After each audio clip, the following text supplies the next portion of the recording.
Hello, everyone, and welcome to Smashbox TV's podcast 364. Terry Miller, the disc golf guy, alongside Johnny V. We have a new policy at Smashbox. Yeah. We used to...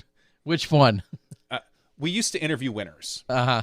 Now, we're going ahead of the game. We're interviewing the winner the week before they win. It's a bold strategy. I mean, I'm just saying, we had Ricky after Preserve, then he went on to win. Yeah, Ledgestone. Yep. We had we had Kyle last week. He goes on to win this week. Yep.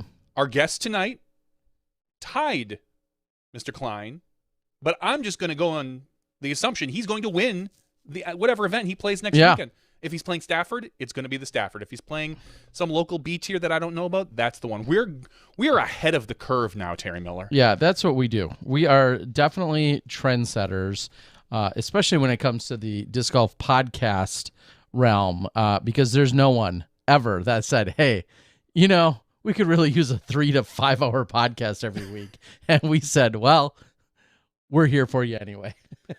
So listen, other companies are doing the same thing we're doing now. Uh-huh. And to prove, I told you this on the phone, and we'll get Andrew on in just a second here, I promise. You know how far ahead of the game that I am?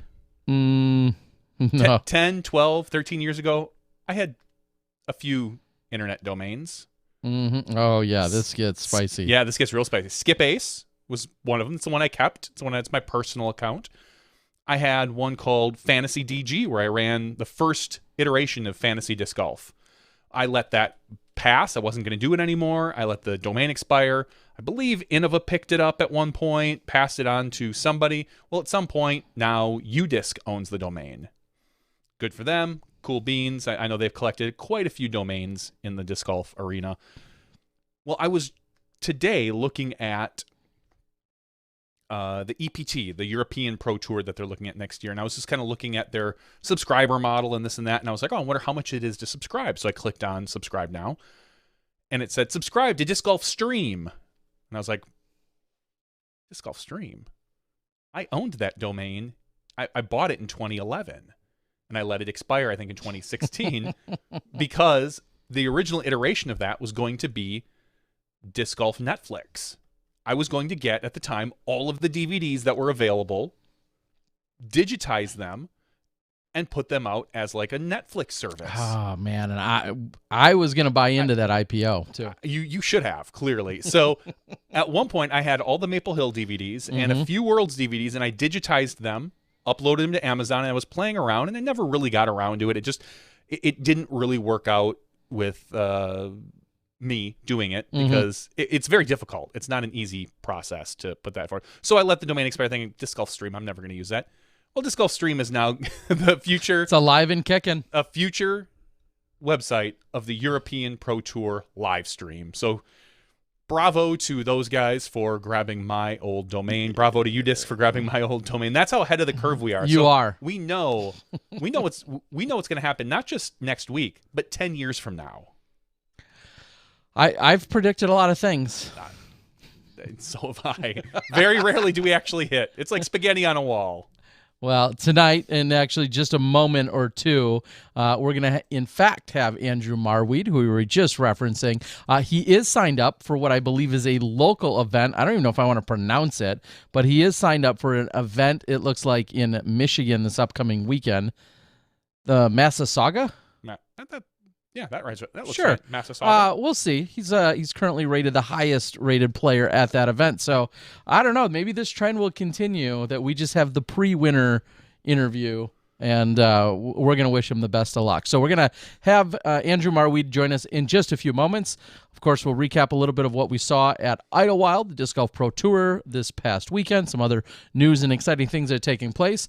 Paige Pierce, congratulations, as she took down her 4th title at the Idlewild. Also some big exciting news for her and an entire line of grip bags that have been released.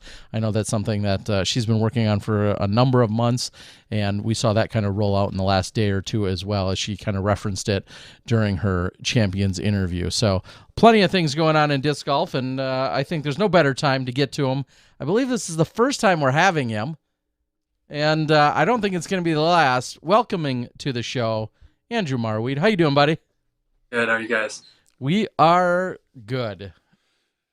Should we just pre-interview him for next week's win? So how was your win next week?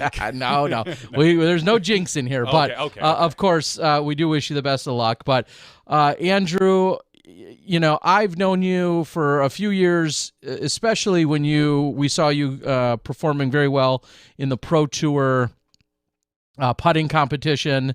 I know that's when I first, I think, had lengthy interactions with you. Of course, you're a Midwestern guy. You've been performing well for a number of years now. But every bit of the shine and the limelight that's available in disc golf was right there on you this weekend. You and a fellow Michigander in Kyle Klein. I gotta start with how did that feel? Could you feel those moments?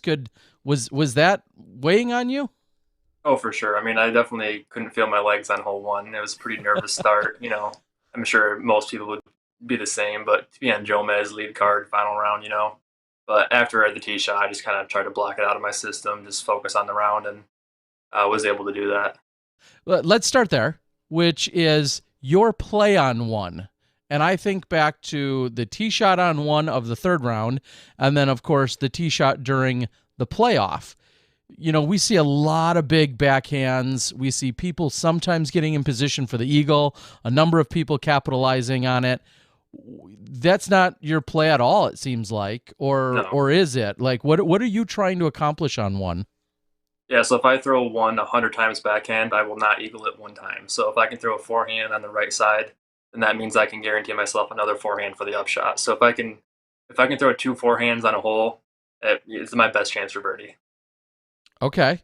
So that, of course, indicates how comfortable you are. Explain to the world, like, let's get in some of your background about all of your play. But when you're speaking about throwing 2 forehands, do you tell everybody, or do you admit like you're a forehand dominant player? How do you describe yourself? Oh yeah, I'm for sure a forehand dominant player. If there's any chance I can throw a forehand, I'm definitely going to. Obviously, some shots favor backhands, and I'm always like a percentage player, So like whatever's going to give me the best percentage shot to score well, which most of the time it is a forehand, but some occasions where like the slope and all that, like my backhand's not that bad. Like it's still useful, so I will use my backhand. But if I can, I always prefer forehand. Okay, so with that being said, let's go all the way back. Day one, disc golf. Like, when were you introduced? Give us some of that backstory that some people might not be familiar with yet. Give us some of your history. Yeah, so it was back in 2014, right after high school. I had just a few buddies. There's a 9-hole course and an 18-hole course up in Northeast Michigan, up in Alpena, where I'm from. And we just, go have fun, go play. One of the courses, the 9-holer, is rather short and wooded, and then other ones are rather open, so. But I would literally only throw forehands. I didn't even backhand at all. I had a super flippy mid-range. I would forehand on super hyzer flips, So I think that's kind of where I got my hyzer flip Firebird shot from, is just not having a backhand to start. So I'd throw these super understable discs on hyzer flips, and that ended up developing into some more touchier shots I have now in my game.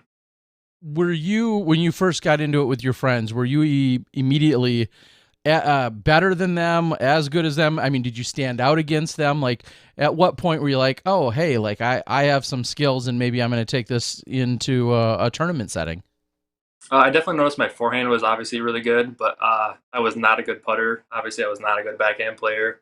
So it wasn't until about like 6 months in to where I was like, I actually practice, practice putt, practice my backhands a little bit, So it wasn't until about 6 months after I started playing, so like, well, I'm actually pretty decent at this. I'm going to try to stick with it.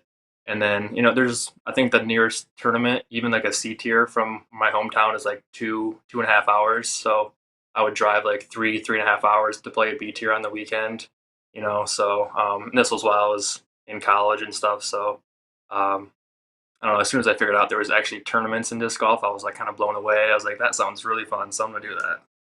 Well, and maybe that speaks to your competitiveness growing up, basketball, I believe, and other sports. Like, explain, what really piqued your interest when you were a little bit younger, and then, did you ever think like, oh yeah, Frisbee, that's a natural progression from blank? Like, how do you arrive there?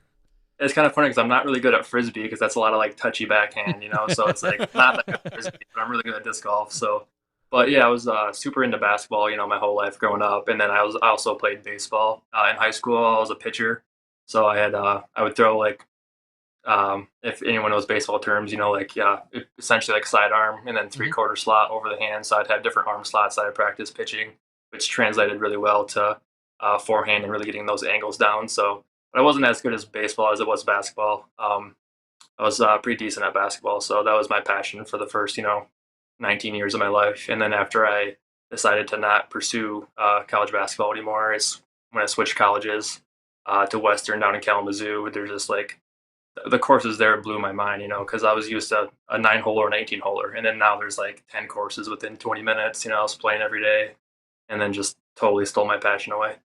So when you went over to Kalamazoo, and of course Johnny and I, can go back 20 years almost of being there, but a lot of people I think of Colebrook and then maybe Ashnamo, which originally was 9 holes and then eventually expanded. Broadway, like what are some of the courses that pulled you in and were like, wow, I'm all into this?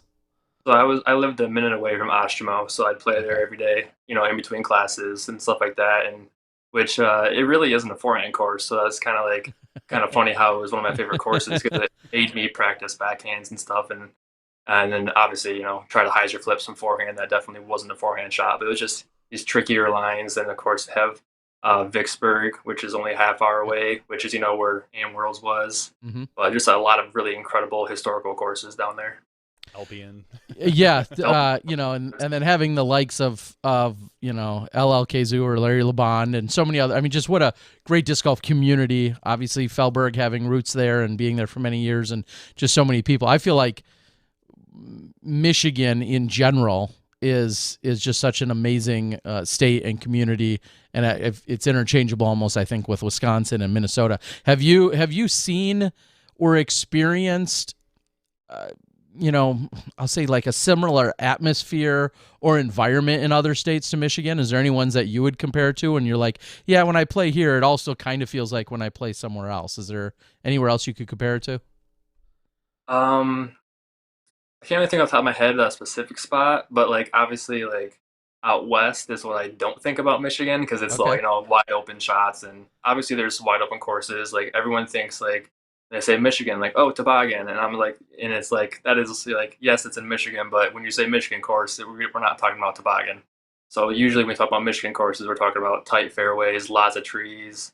You know, every course is par 54, 300-foot shots, stuff like that. So these last two courses at Northwood Blacks and Idlewild, obviously the holes aren't those lengths, but your tee shot's 300 feet, your up shot's 300 feet, hitting your gaps, and I think that's kind of why it translated to me playing well. Yeah, so let's backtrack first. Your experience and everything that took place at Ledgestone. Clearly, just an overall crazy ending with the way that it unfolded, and we had Kyle last week, who of course had that great start. You, however, were thinking like, yeah, hey, I'm right here too. I'm right here in the thick of things. What were some of the emotions? What was some of that experience as things unfolded during that last day of playing over at Ledgestone? Well, personally, Ledgestone has always been my favorite event. It was my first pro tour 4 years ago.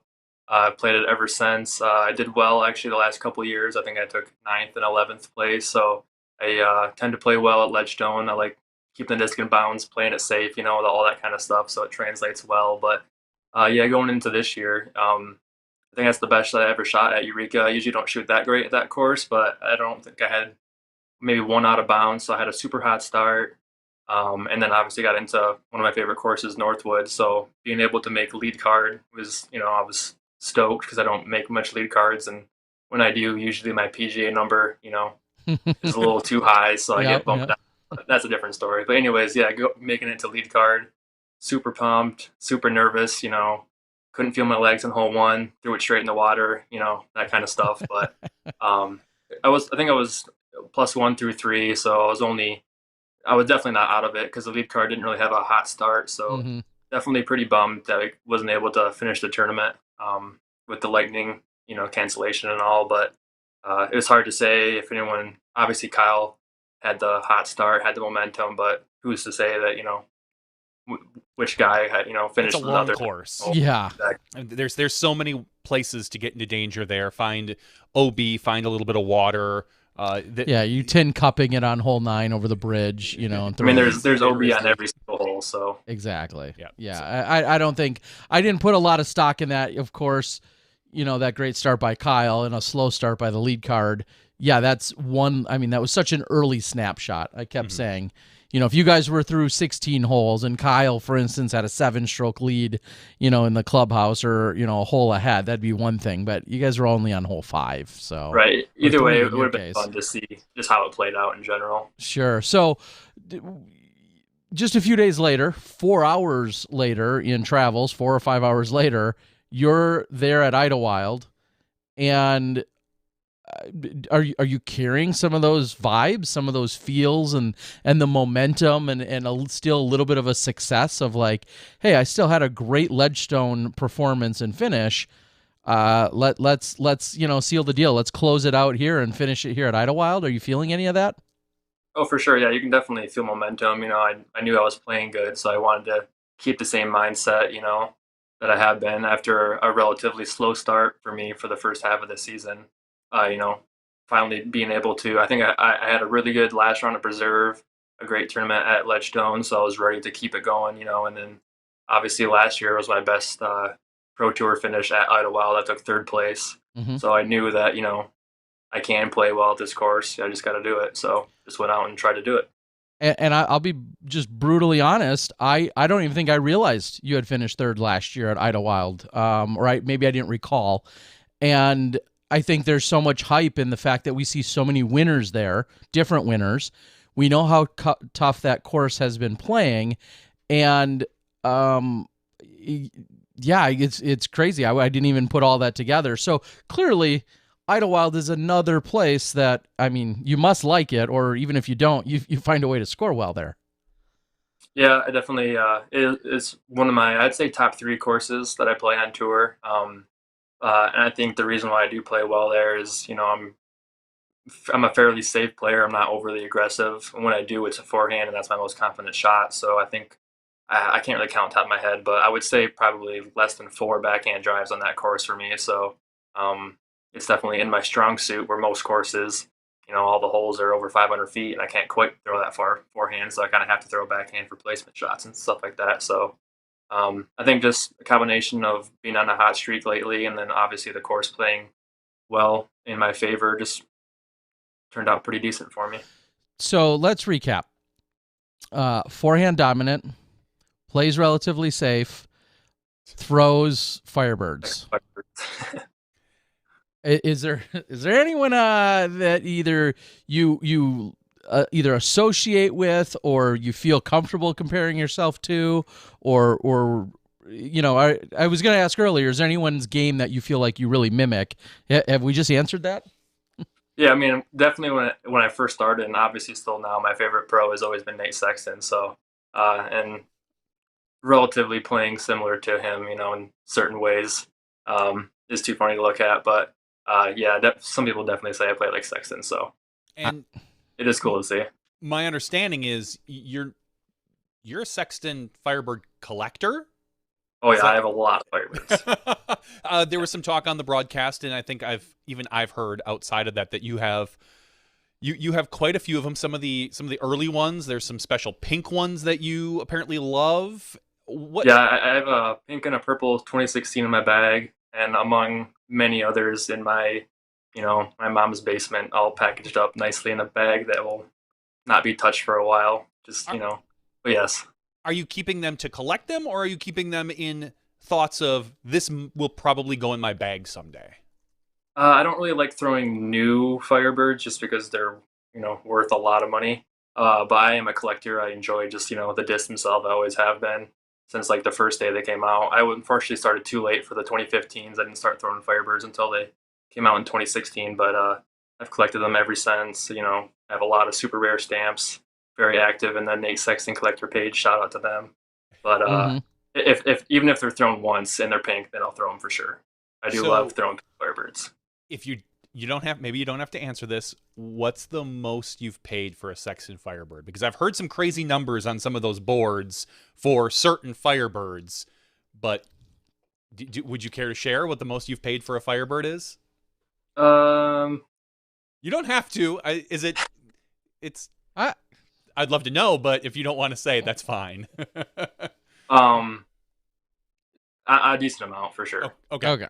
And something that I had talked to Nate Doss and Nate Sexton about was, as far as someone like yourself, I kind of have always chuckled at some of the newer players when they buy some of these really expensive discs. That maybe they think is going to help them out, because I think for most players, we'll say rated 970 and below, one Firebird probably isn't going to be much different than another Firebird.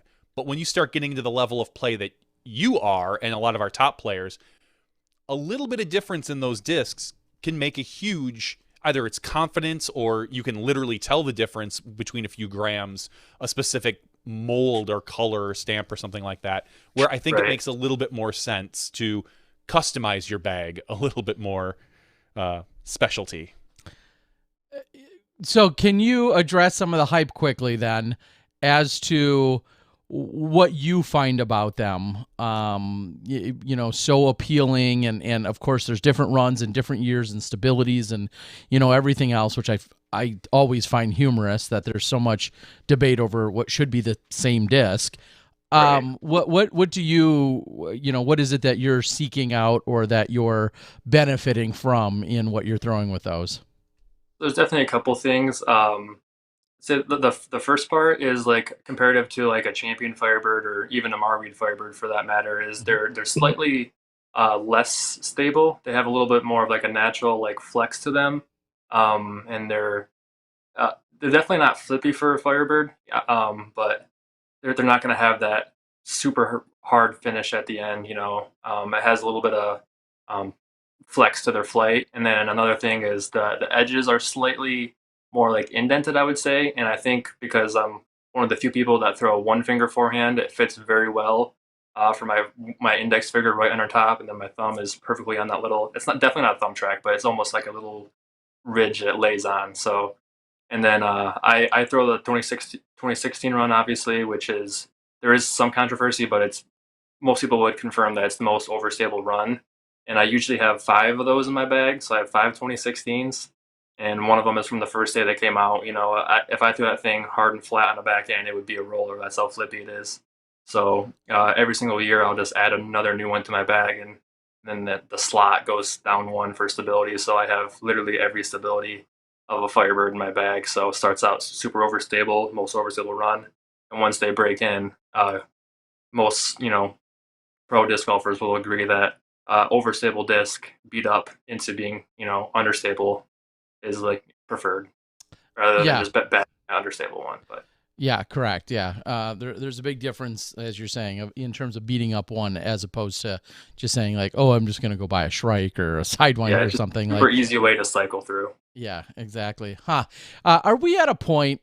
And this is sidetracking briefly, and I don't mean to make light of. There was a gentleman, I think, out in Washington that I think I saw. His house was broken into, or his garage or something. He had like 400 discs stolen, including a lot of valuables, something like that I saw the other day. But are we at a point where like somebody might be jacking you at a stop sign? Like, dude, he's got Firebirds. Like he's got the Sextons. Get him. He's got the Sextons. I'm going after that guy.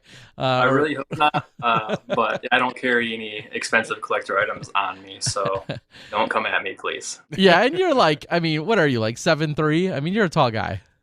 6'5". Okay. I think Germ called me 6'4" in coverage, but what does he know? Well, Germ's also 6'5", so I know. I heard he was 6'2". I looked down on him. He's 6'6". So this weekend, getting into obviously playing really well, putting yourself in position, 0 bogeys, and playing so clean for those rounds. And then on the third round, of course, I guess, let me ask you, how do you feel like things were going during the third round? Because it was clearly a roller coaster for the world to watch, but how did you feel?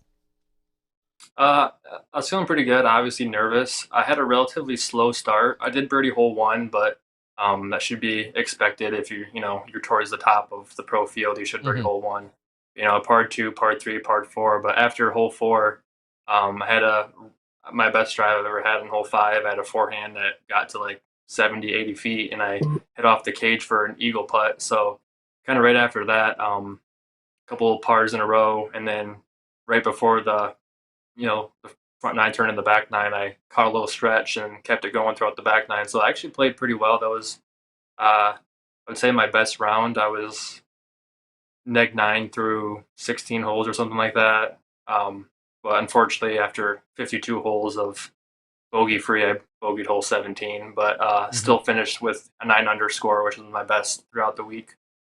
Yeah, which is incredible. And I was thinking, of course, as we're walking down the last hole or two, depending on the event, I'm starting to think about, what has transpired for who I'm going to talk to, and winning. And that was something that came to my mind is, you bogeyed the 53rd hole of the tournament, Right. which just in itself is this incredible feat, regardless of where you finish. Just the fact that you had played so cleanly, and then to get a bogey on 17, most people would be like, "Oh, well, duh." It's That's 17. that's Yeah. yeah, that's 17, even in the new shorter tee pad. Man, you and Kyle executing those nearly flawless second shots. Well, actually, let's back up from there. Walk us through 18. I'm And how a tight dollar are for every things? time you say let's back up. I know, because I'm getting ahead of myself. But walk us through 18 and Okay. the emotions. So obviously, I'm not gonna lie, I was a little upset after 17. Hmm. I did know I was in the lead by one, and so when I knew that I bogeyed 17, that I would have to birdie 18, which I don't think I ever have, even in practice. Mm. It's not a hole I really play for birdie.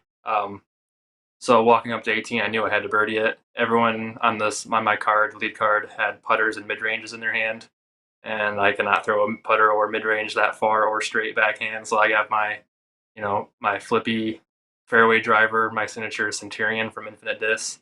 I was like, I have to throw this hard, and I have to throw this literally perfect and land this in the middle. And the first three guys all pured their shots. I think Kevin and McBeth was right down the middle. Kyle actually threw a little bit early, but he got a pretty friendly kick off a tree, so he landed right in the middle as well. So after I saw his land in the middle, I knew that Kevin and Kyle would have wide open shots, for a birdie. So I was lucky enough to have a good drive, and I landed in the middle. So I knew I was able to have at least some kind of angle for a forehand to the green. Uh, and then I'm sorry, was it you or Kyle that threw your approach first? Then I was way down by the Kyle threw his basket. first. Yeah, Okay. I had the CTP, I guess. I had the furthest drive. So Kevin Jones leaked his a little bit right. It was still just outside circle. It was a really good shot. So I knew he was putting for birdie. Kyle had an amazing shot with a turnover. It was pretty incredible, actually. He almost aced, or didn't, he almost eagled it. He almost threw it Hmm. in. So he was parked. So I was like, I have to birdie this. Otherwise, it's not even second at that point. It would have been tied for second with five other people. So I knew that I had to get up and down, and I threw my trusty Sexton Firebird, and I parked it. So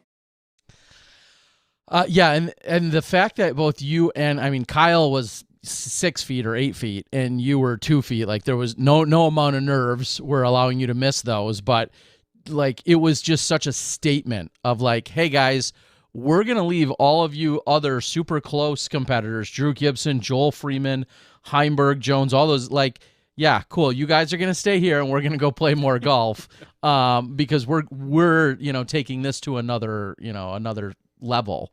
I remember thinking that, like, wow, you just closed the door on all those other guys.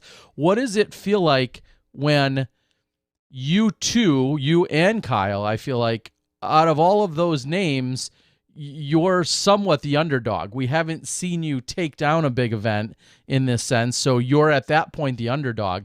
Does that pump you up? How does that make you feel? oh, for sure, it pumps me up. I mean, I'm not gonna lie, like it was the most exciting thing that's ever happened. I didn't really. It wasn't until probably the next morning I realized I was like, man, I was actually in a playoff at an elite series. I was like, that's pretty cool. But it was a great feeling. I was feeling good all week, and to finally like execute my game plan like I know I can, and actually make a push at winning one was pretty awesome.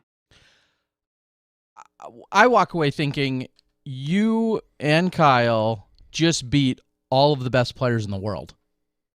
I mean, of course you tied and you came up a little short against Kyle specifically, but you just beat all of the best players in the world. I mean, going into a round where arguably the greatest player to ever play has a 3-stroke lead on the field. Yeah, how like what does that say about you and your game and where you're at right now? I'm definitely feeling confident in my game. Obviously we said this already, but especially at a course where I'm allowed to throw forehands and where it's not an open fairway where, all these top players can throw 100, 150 feet farther than me. So they don't have that advantage on me where it's essentially an equal playing field where, my lack of distance, I mean, comparative to the 1% of throwers that throw like 500 plus, but, it doesn't really matter. So it's essentially equal playing field and, stuck with my game plan, executed most things that I wanted to do this week. And I think I putted 94% or something from circle one.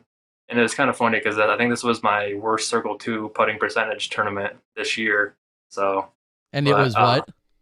It was, I don't even want to say it, was pretty low, but okay. I think it was like 8%. But they were mostly, it was like, I feel like every single time I was driving, I was either circle one for birdie or par, or is Idlewild, there's so many trees, it was scrambling. So it was either a 60-footer, which is circle two, which is hard to make, or a 70-foot upshot, which would, tap in par at that point. I didn't really have too many 35-foot, 40-footers for birdie. Yeah, and I'll go ahead and say I feel like a lot of people didn't. When I was kind of reviewing putting, and if anybody was just really shining from circle two, I mean, of course, there's some people that were making stuff from out there, but it felt like there's a lot of people that had all these short tap-ins because they were either out of position or, just getting it close was all they needed to do. And maybe, again, it just speaks a lot to the course as to how it played out. So I don't think you were all too unique in that way. And I'm not saying like, oh, well, either that or everyone was just putting really well. And there was a lot of good inside the circle putting. But $5,000 second place, sorry. $5,000 for second place. I think your largest win last year's event, you took one down. What was that?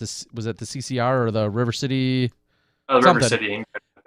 Yeah, you won that, and that was $1,400, and then which is your largest win amount. But then this year, in the last 2 weeks, you've taken $3,550 and $5,000, $8,500 in 2 weekends. And third place last year at Idlewild was $2,200 that you won. So okay, put that out there. But $8,550 in the last 2 weekends, like that's real golfer money these days.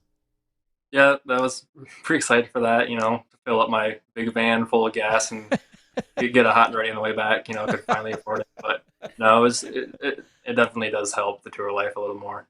So, what is the tour life for you? I feel like I've heard what your plan is, but explain to the world like what your strategy is for when you're on the road, when you're not, and is that changing?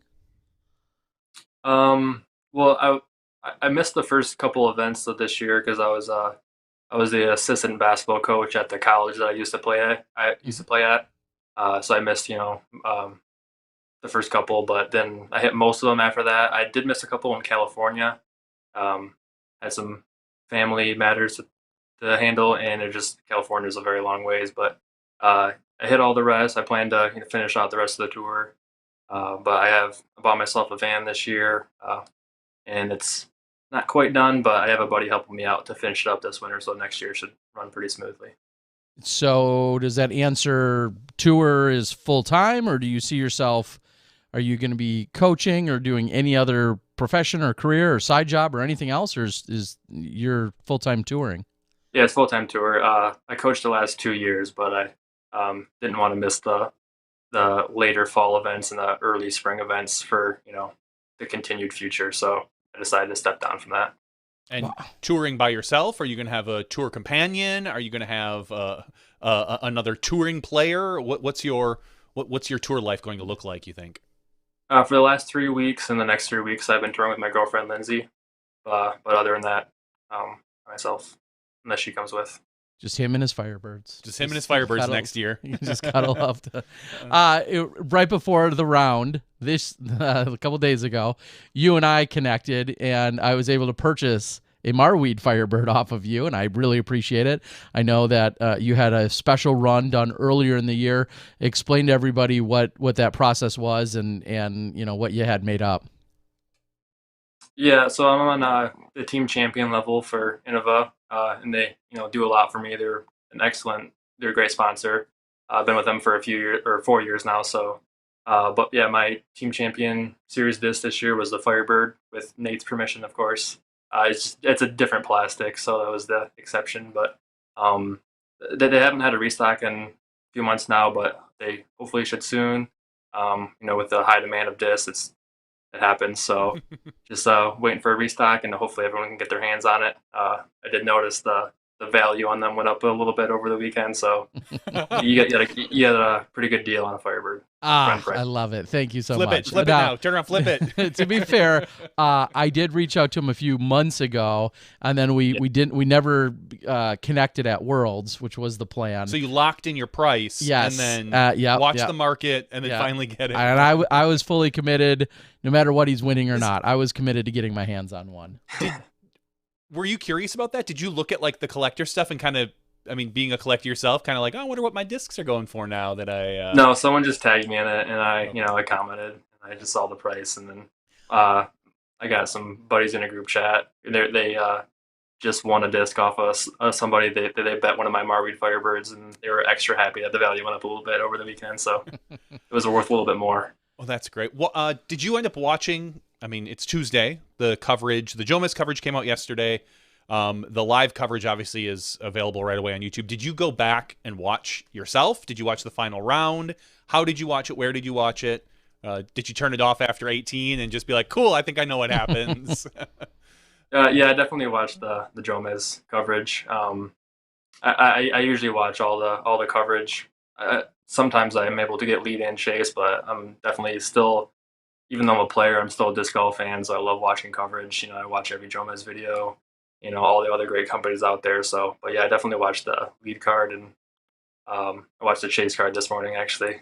But yeah, so I rewatched it for sure. How aware were you? It was a little tough. Yeah, What's that? I can imagine. How aware were you of all the other chase cards? We see the last couple events, we've heard players be like, I don't look at scores, I'm just going to play my game.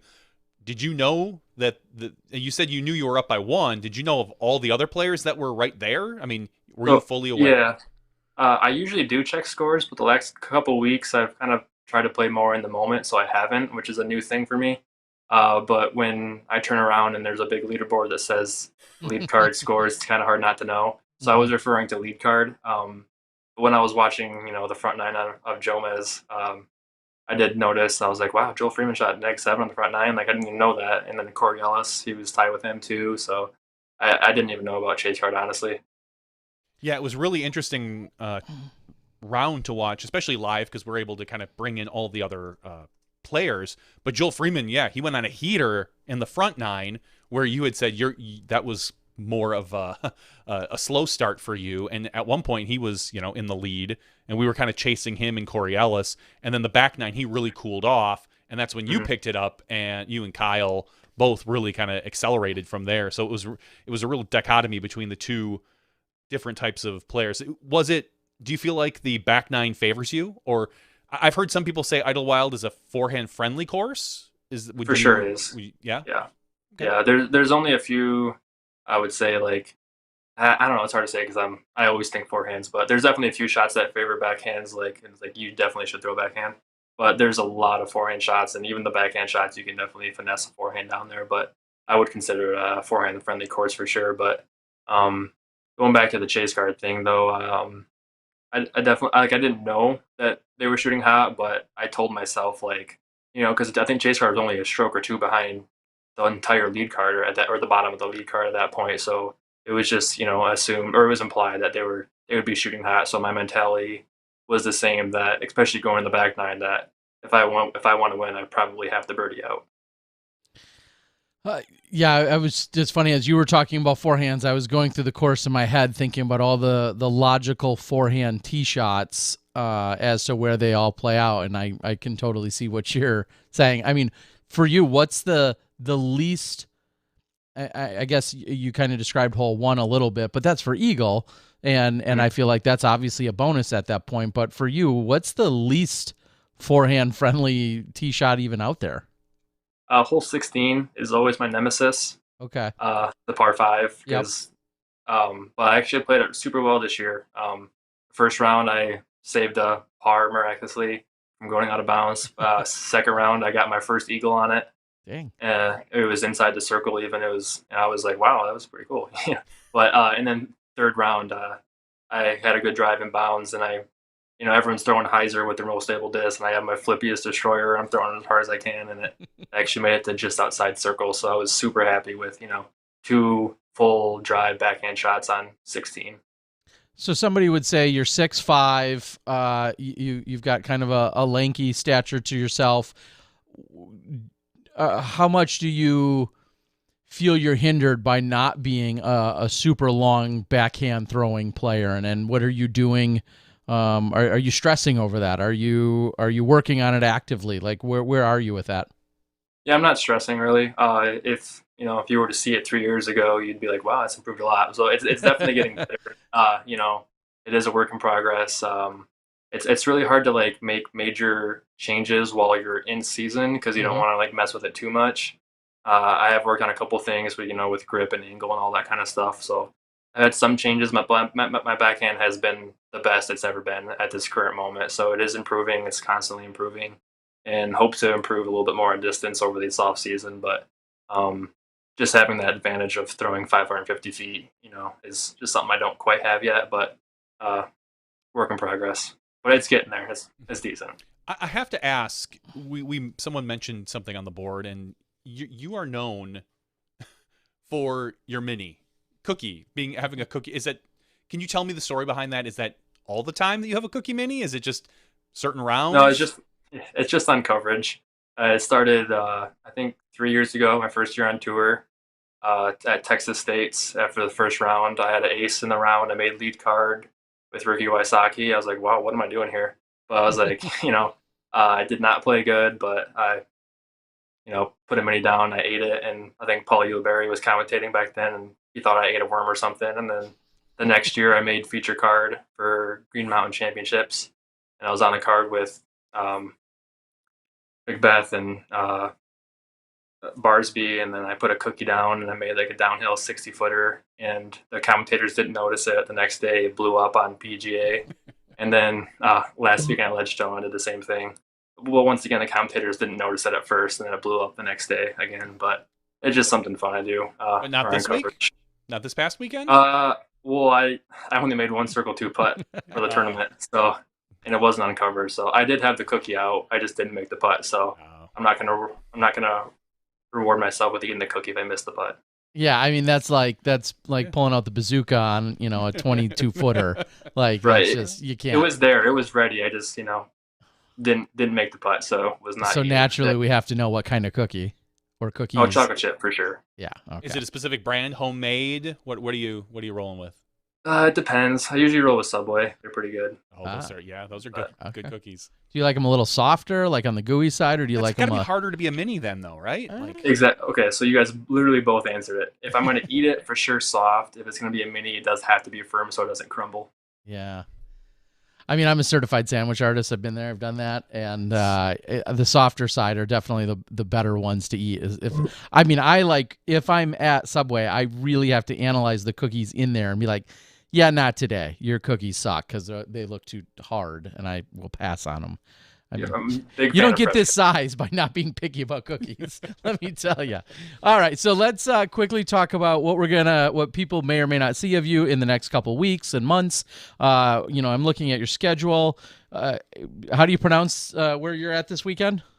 So I was actually watching your, the intro, and when you said I didn't know how to pronounce it, I was like, I hope he doesn't ask me because I also don't know how to say it. I don't know, but it's in Dexter, Michigan. I've played actually a couple events there already this year, so just a local beat here. Massasauga, or it could be Massasauga. Yeah, I don't think it's that one, but I could be wrong. Yeah. I'm guessing it's I have no idea, Mississauga. though. All right, Really. so we see you at the beach here this weekend. As I said, you're the highest rated competitor there.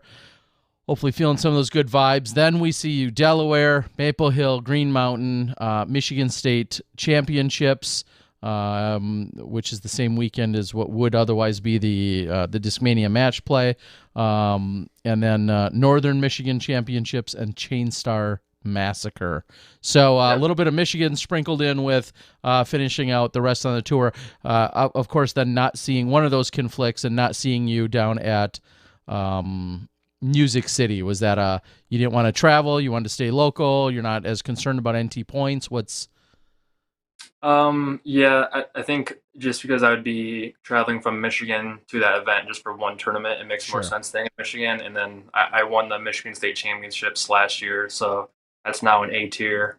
So I'm going to play that one. And then the Northern Michigan Championships I've played. It's a series by Northern Water Series, which was the local, event team that I started when back in 2015 playing C and B tier. So I'm always super loyal to them. So I always play their finale tournament when I can every year. So just staying in Michigan makes sense, taking a little bit of a break. And then I qualified for USDGC last weekend at Ledgestone, so I will be there. And then I got quite a big jump in the Pro Tour point standings from the last 2 weeks. So as of right now, I'm qualified, but cross your fingers. There's still a couple more events. So I do plan to do USDGC and the Pro Tour Championship if I qualify. That's great. That was going to be my next question. Yeah, you're currently 27th in tour standings, and I mean you've 1, 2, 3, 4, 5, 6, 7. 7 events that you don't even have. Is it the best? I think 8. 8? Well, it says right up there 20. Blah blah blah. The best 8 finishes at the 12, and then obviously I just need to be top 32. So as long as I get that, I can work my way up. Yeah, so you're picking up points at quite a few of these if you perform And well. these fit your style of course. I mean, we're looking at. I know Delaware doesn't count. That's an NT event, but that's clearly Which is unfortunate because I really like Delaware. I did well. I think, or last year I don't think they had Delaware because the national tours were canceled. But I took 4th there 2 years ago, so that's also one of my favorite styles of courses. But then then you've got Maple Hill, which is right there with a lot of woods in that particular course. I'd say it's 75%. And then you go to Green Mountain, which is 50-50, where you've got the wooded and the open. So yeah, I love the wooded course there, obviously. Of course you do. Well, I'll tell everyone selfishly, if you're playing on Skip Ace, these next couple, get Marwede in there. I think that's going to be a pretty solid pick for everybody. Oh, yeah. Awesome. And then as we start to wrap up here, we saw that your rating last week, I don't know how much stock you put in them. I see your 1025. That had gone up 1 point. In terms of your rating, how do you feel like, I guess you could generically say, like, where's your ceiling? How do you feel like, how much more improvement do you feel like you've got in store for you? And do you have a goal of a particular rating or ranking or anything of that nature? For sure. It's always hard to say with ratings. It's just such like a touchy subject for some people. But yeah, I hit my all-time high this year, 1031. I definitely dipped down a little bit. But it's hard to say what ceiling is. I'm just trying to get back to what I was at as of right now, and then hopefully make a push later on, end of this year, maybe next year, or something like that. But it's none of those one of those things where I don't know. That's the thing is, if I were to pick and choose the courses I play at, it'd be much better. But instead, I try to play all the events I can. So playing more events, traveling, playing different styles of courses, all play in a matter of things. But it's not really a huge deal to me. Obviously, ratings matter, but just gonna go out and play, have fun. That's what I love to do. So yeah, and I got to just say I love that. I love that. I know for a fact when you go play some of these events in Michigan, there's a chance that there's not going to be as many rating points available, and that even if you dominate or win the event, you may not see these massive boosts in your ratings. But the fact that you're not concerned about that or letting that overtake your overall scheduling, I really admire. I think as important as ratings can be, I also feel like some people put too much emphasis on them, and then for sure. At a certain point, you're almost massaging them by choosing where you even play or not, regardless if you're winning. It's like you're playing disc golf to win, not not worried necessarily about what your rating is. So, so are there any Marwede Firebirds available anywhere other than collector places? Is right now, is that the only place that people can get them? And how else could they support you? I don't really know. There's probably some like local shops that might have a couple left, but I there hasn't been a restock in a while, so I really don't know. I would just tell all the fans, and people that want to get a Firebird, just wait a little bit longer, and Innova's doing their best to produce this as fast as they can. So just hold up a little bit, and they'll be available. All right. One of my final questions is, I know, and maybe it's us media, maybe it's because I've known Kyle as well, but was there conversation? Did either of you even care? You're both from Michigan. I mean, because you don't square off in Michigan all that often. I know a few events you have, maybe over there in Grand Rapids or something, but did you guys exchange any words, or was there anything of note, the fact that we had two Michigan guys on the top? Oh, I mean, we definitely both know it's super cool that it was two Michigan guys. All the Facebook groups, all like the Michigan fan base of, from me and Kyle, I guess, were kind of blowing up on Facebook, rooting us both on, but, I have all respect to Kyle. He's a great player. But yeah, it was just a cool thing for Michigan, honestly. I know, I'm a huge, I love playing B tiers, especially in Michigan. It's one of my favorite things to do. As much as I love the tour, I always love going back to Michigan and playing a good B tier. And Kyle tends to focus mostly only on tour events, but it's still, huge Michigan fan base. So it was cool for the state of Michigan to have two guys up top this time. Yeah, and again, just by almost an association and having so much appreciation for Michigan through all the years of Johnny and I and me going over there all the time to play, I had that sense of pride almost spilling over at the moment as well, because I feel like Michigan is so similar in a lot of those ways. So, all right, well, we're not going to hold you too much longer. We appreciate. I know it's later, it's East Coast, and you've got a time limit here. But as Johnny was just kind of alluding to, give us any shout-outs, sponsors, people you want to recognize, and ways that people can follow and support you. What are some of the things that they should be expecting or looking for, and how can we all support you? For sure, yeah. I would say I'm pretty active on Facebook. Just my name. I'm always on there. I post a lot on my Facebook and also my Instagram, just Andrew Marwede. And then that's the best way to follow me, see what I'm doing, all that kind of stuff. And then obviously, shout out to all my great sponsors, Innova. I've been with them for 4 years now, doing great things. Amazing sponsor for me. And then my other sponsors, Great Lakes Discs, Tilly's Party Store, Mitten Bags, Aloft Disc Golf. All of them have been with me for a long time and have done a great job to support me. So if you guys could, go over to their website, check them out, check out their Facebook. Supporting them also supports me. So really appreciate you guys. Awesome. I see. I don't think I'm dipping into anything I shouldn't be, but I've noticed you wear and carry a pound bag. Are you pursuing Pound? Are they pursuing you in anything, or are you open to negotiations or conversations with bag manufacturers? Oh, for sure. If someone wants to give me a bag sponsorship, go for it. But yeah, I had a grip bag for I don't know how many years, but it just finally broke on me, and it happened to be in the same month that my Delta cart popped a wheel. I don't know how to fix it, so I traded some Sexton Firebirds for a new bag. So okay. Well, so I know we've got a bunch of great and I'll say Pound as well, of course. Pound, Grip, Upper Park. I know we've got a bunch of great bag manufacturers out there, but and sounds like some cart sponsorships maybe. That too. So it seems silly if one of those isn't supporting you. I think they should certainly be getting on it. I mean, I don't know if they're checking your stats here, but come on. I've still got an old Revolution bag. I could be your bag sponsor. It's about Drew. Yeah, it's as old as you are probably. So, or honestly, if anybody watching this knows how to fix a Delta cart, hit me up. Okay. Yeah, you can't really reach out to them anymore, can you? Yeah, no. I'll reserve my judgment for them.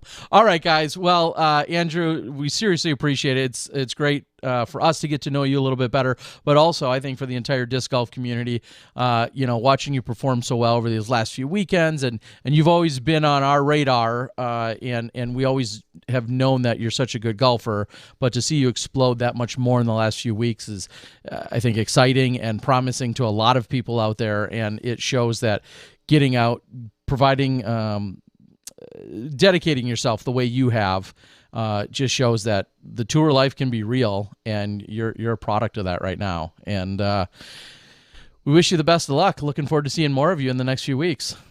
Awesome. Well, I appreciate you guys. Thanks for having me. All right.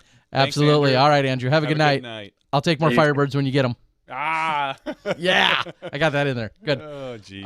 Super happy. It was literally minutes before the final round. And again, we talked way back when, and I said, hey, I'd really like to commit to one. I'd like to purchase one. And this was months ago. And I think it was Worlds when he said, hey, I've got some, and let's make it happen. And we just never connected because you got to be near your car. And then is he carrying an extra one? Can I carry it? All that other stuff. And then right before the round, we said something about it, and I'm like, we're both as close to our car as we're going to get right now in the warm-up zone. So sure enough, he ran, and I didn't even know it. I had actually parked literally right next to him, next to his van.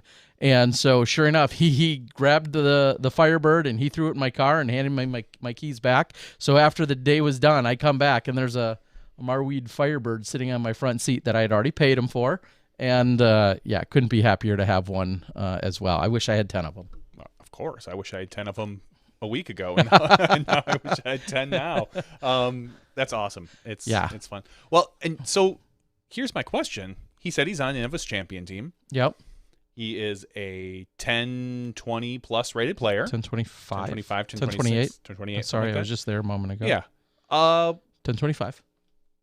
If he finishes out the year strong, I don't see a reason why he wouldn't join Innova's star team.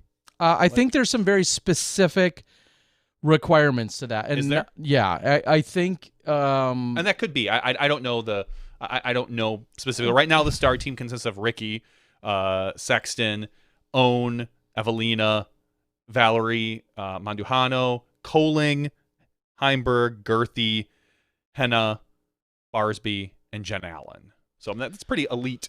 It is, and certainly very impressive for obviously for all of them. But I think there are some very specific things that need to happen, and I'm not sure just an incredible year is enough without maybe a certain caliber of win. Sure. So and I'm not advocating saying you shouldn't be. No, of course not. I'm just also putting it out there that I know. There's conversation as to how someone gets on that team, certainly, and or remains on that team. Well, Innova, we know you're listening. You always do. Yes, they care about what we say. Time to update Owen Scoggins because it does not have her Masters World Champion, and you might as well put there by like 200 strokes. Yeah. But the number of strokes she crushed the field by. Yeah, and then should it say by 200 over the other fellow? Over Jen Allen, who's up higher? I think that would be mean, but just put Owen above Jen, just like even though they're alpatical by last name. That's just rude. That is. Johnny, you're rude. No, you're rude. We love Jen. Of course we do, but you're rude. No, so congratulations, and yeah, congratulations to Owen Scoggins as well, obviously. Yeah. Also, while we're on their page, Innova does not pay us for any kind of ads or sponsorships in any way, shape, or form. But since we're on the page as well, Evelina, big shout out, her taking down, not taking down this weekend. Just kidding. Her teammate and Henna. I paused on that. I apologize. Thank you, because I was was a bogey on my part. Henna taking it down. I was confused there for a moment. That's balked there. Clearly, yes, clearly. Runners, take your base, please. Henna taking down the big international event this last weekend. I removed my mute button there. Yeah, no kidding. Yeah, that's when you're supposed to go. Unfortunately, Evelina had a very large lead going into the final round and just literally got, as I think she even said, just like the putting yips. She couldn't putt, and she had a very, very difficult final round and let some of the competitors catch her and surpass her. But she made a long post on it on social media about how, she's going to get right back on it and this and that, and hopefully it's not anything, knowing her, I doubt it's anything that's going to stick, but for sure, congratulations to Henna for taking down the 2021 European Disc Golf Champion, and she's a 4-time Finnish champion. It's right there on her profile. Oh, wow. So they're up to date as of this weekend, but not for own. From 2 weeks ago? Come on. Come on, Innova. Get on that. I apologize there. Yes. Also, and I think I was just. What am I looking at? I was looking at something else that we do caught want to my eyes. We also Go want to ahead. congratulate Paige Pierce on her victory. It was a really, going into that third round, it was a really close battle, and Paige just kept her foot on the gas. Some of the other competitors did not. Paige's shoe fell off relatively hard. She just, no, I was gonna say no fault of her own, but truly it is all her fault. That she just did not play well that final third round. Idlewild can do that to you. If you're off by a little bit, you can be punished severely. And with Paige shoe not being as regular on the tour, I think just maybe some of that rust started to shine through just a little bit. But she provided probably the most exciting moment of the weekend, almost acing hole 17, just an inch low for the $1,000. My favorite part was her leg kick in the middle of the throw. My second favorite was that she did it again the third round without the same results. She had the same leg kick. She's one of my favorite humans and one of my favorite people to watch play. I think she is one of the best pure putter throwers in the sport.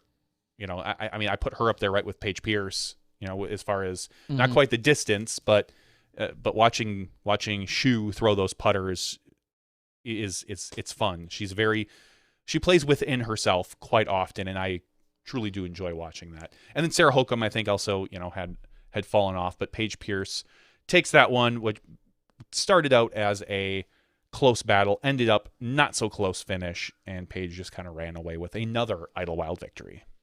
Yeah, and incredible to see her pick up 4 in 5 years. Of course, Ellen Widboom taking down last year's edition, but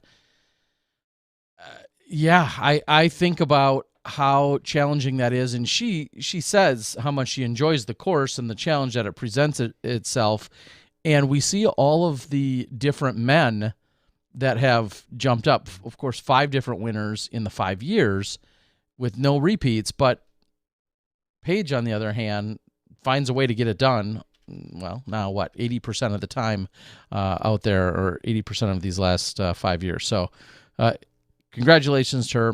$5,000 for her efforts. And that just made me think, we're obviously growing as a sport, and payouts are continuing to grow. I think about the last couple of weekends, Paige Pierce taking $5,000 for this last weekend. The weekend before, $4,000 at the Ledgestone. The weekend before that, $3,000 for second at Preserve. And I know a lot of people can still be saying, well, that's still not a lot of money, blah, blah, blah, for them playing. So what you're saying is that the FPO is getting paid too much. Yeah. No, I'm saying the fact that we're seeing $5,000 was unheard of until the 2016 Pro Worlds. Yeah. I believe that's what was given away in 2016's Pro Worlds. For the FPO champion. For the FPO champion, and that was, I believe, record-breaking at the time. Now I want to check myself. Paige got second and got $2,000 there, and Valerie Jenkins got $5,000. I think that was the largest FPO payout we had seen. And then, of course, last year with the Pro Tour Championships, Haley King and the $20,000. I don't want to say that's an anomaly and we should just scratch it out, but it is in that format. It's nonetheless, it's obviously impressive. It's awesome, but it is an anomaly. It's an anomaly that hopefully will happen every year compared to the other events. Yeah, it's not a standard event in its own ways. And the fact that we're seeing $3,000, $4,000, $5,000, we're just unheard of for our champions on a given weekend, and to know that 7, 8, 10,000 has been given out. 8,000 to Kyle this last weekend. Mm-hmm. 8,000, and the weekend before was 9 or 10. Someone asked on the board whether or not, and I didn't want to ask Andrew because it's none of our business, if they split the first and second purse at Ledgestone, this weekend at Idlewild. They being if who? Andrew and Kyle okay. split the first and second purse, Okay. because traditionally in the past we've seen that, but I'm starting to wonder. Yeah, I don't think that happens anymore. Yeah, is the money too much for these events to do that? Because there are, when it was the difference between $800 or $900 and you're scraping to get by on tour, nobody wants to miss out on $800 or $900. It's easier to do whatever. But we're talking thousands of dollars now, serious tax implications. Mm-hmm. I think that day on the majors and elite series is over. I don't think you're seeing that anymore, because for a lot of these players, especially the ones that are winning regularly, Ricky, Calvin, Paul, they're not splitting. It doesn't matter. No. Like, I hate to say, like, that $3,000 doesn't matter, but it is not a significant portion of their yearly income when it comes to something, as opposed to someone like an Andrew and a Kyle, where $3,000 is it carries more weight. It carries much more weight because they're not bringing in $50,000 a year in winnings, in disc sales or winnings in Yes. plus. So it's an interesting change over the last, say, 4 or 5 years to what we would have seen in the past. And I wonder if that's different in the Masters field now. Like, do the Masters who kind of grew up doing that, are former pros, so to speak, is it more like, hey, I mean, former pros, wow. Sorry, former like, open players. Yeah, I guess former open players.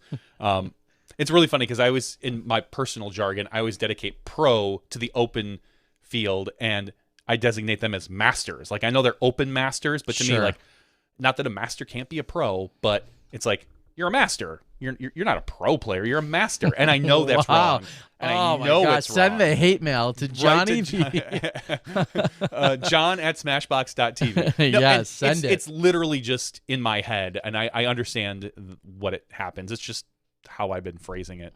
But I wonder if in the Masters field it's still a more regular occurrence. I would assume for some of not, the bigger because ones. your Masters players as well, because I'm not going to say graduated, we've continued to grow, and if your same theory, I feel like, applies in that these are solid players. If they're winning, it's probably a coin toss. If Barry Schultz, and I'm just going to make up some random numbers, if Barry Schultz and Brian Schweber go head-to-head, and it's playoff time, and first place is $3,000 and second place is $2,000, I doubt they're saying on hole one of the playoff, hey, you want to just each take home $2,500 and play it out. Now, that used to be the case way back in yesterdecade. As you're saying, I feel like that happens less, and even if so, in the Masters field, when that situation could arise, I feel like, well, Barry's doing well, Schwebe's doing well. I doubt they're now like, hey, we both could use this, guaranteed extra $500 because we need it to get to the next event. I feel like, thankfully, we're progressing and we're jumping over those hurdles. Now, I'm not going to name names, but you take two guys that are rated 990, and somehow they're on the top of this Idlewild weekend, and the two of them are going to a playoff, and they've never gotten a check over $900, and they're sitting there. They might have still a conversation about possibly splitting it.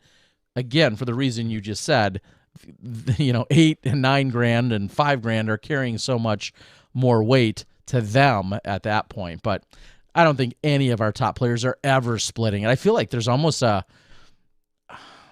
a disrespect, but just a fiery competitiveness that, like, they're all over. Like, they're over it. No, we're not splitting that. Let's go play this off. Because one of the whoever loses is probably going to be right there in contention and maybe beating that person the next weekend. Weeks. Well, we already mentioned the FPO field in the European Open, so let's quickly talk about the MPO field. Taking down the EDGF 2021 European Disc Golf Championships.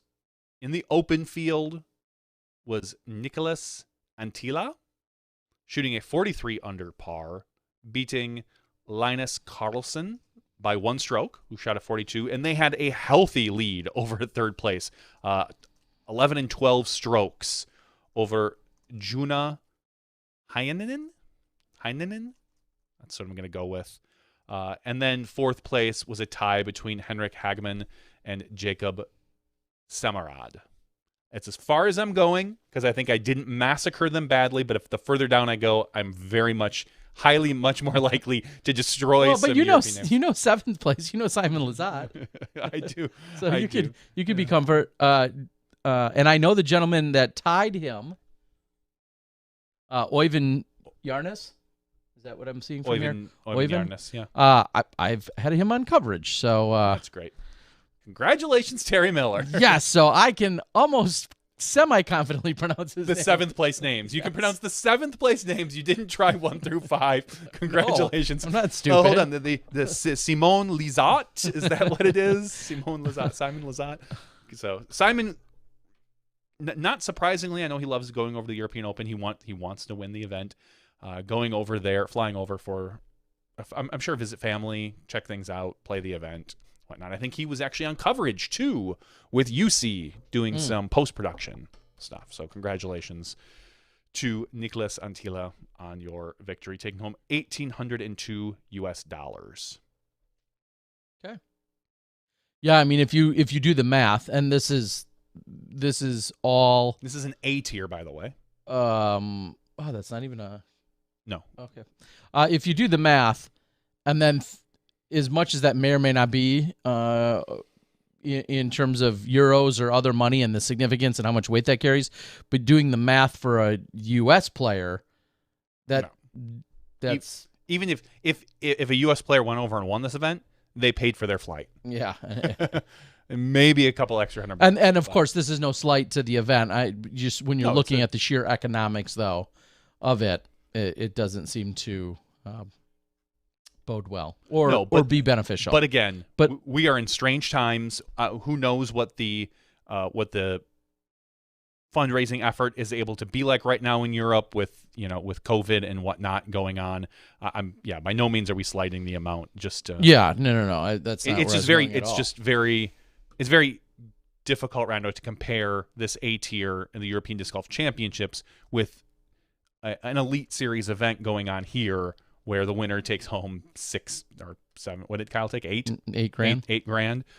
Maybe that means that next year we see more European players come over and try to make a swing of it, because even if they're some of the top European players like Nicholas and Linus and Huna, who are 1030, 1,000, Vino Makala, who's 1030, if they can take some top 10s like Kristen did, it makes it worth your effort.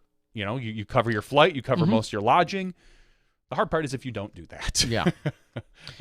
it's a and just a clarification, 9,000 went to Kyle, 9,000, 5,000 to Andrew, and then because of that playoff, Drew Gibson, Joel Freeman, Calvin Heimberg, and Kevin Jones all got $3,075 for their efforts. And I do want to just quickly say, the Natty, Jay, Adam, like everything they've done and accomplished, and then the support staff, the volunteers,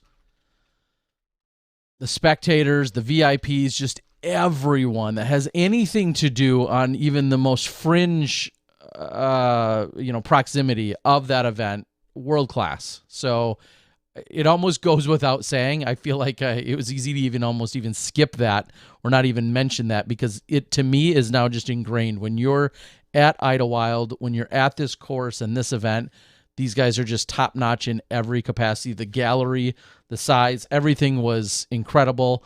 They were, I'll say that, and this is not a challenge, their rowdiness was actually a notch lower than they've been in years past. Challenge accepted. It was an incredible crowd, and I don't know if I don't even mean that in a negative way, that their rowdiness was just a notch down. All right.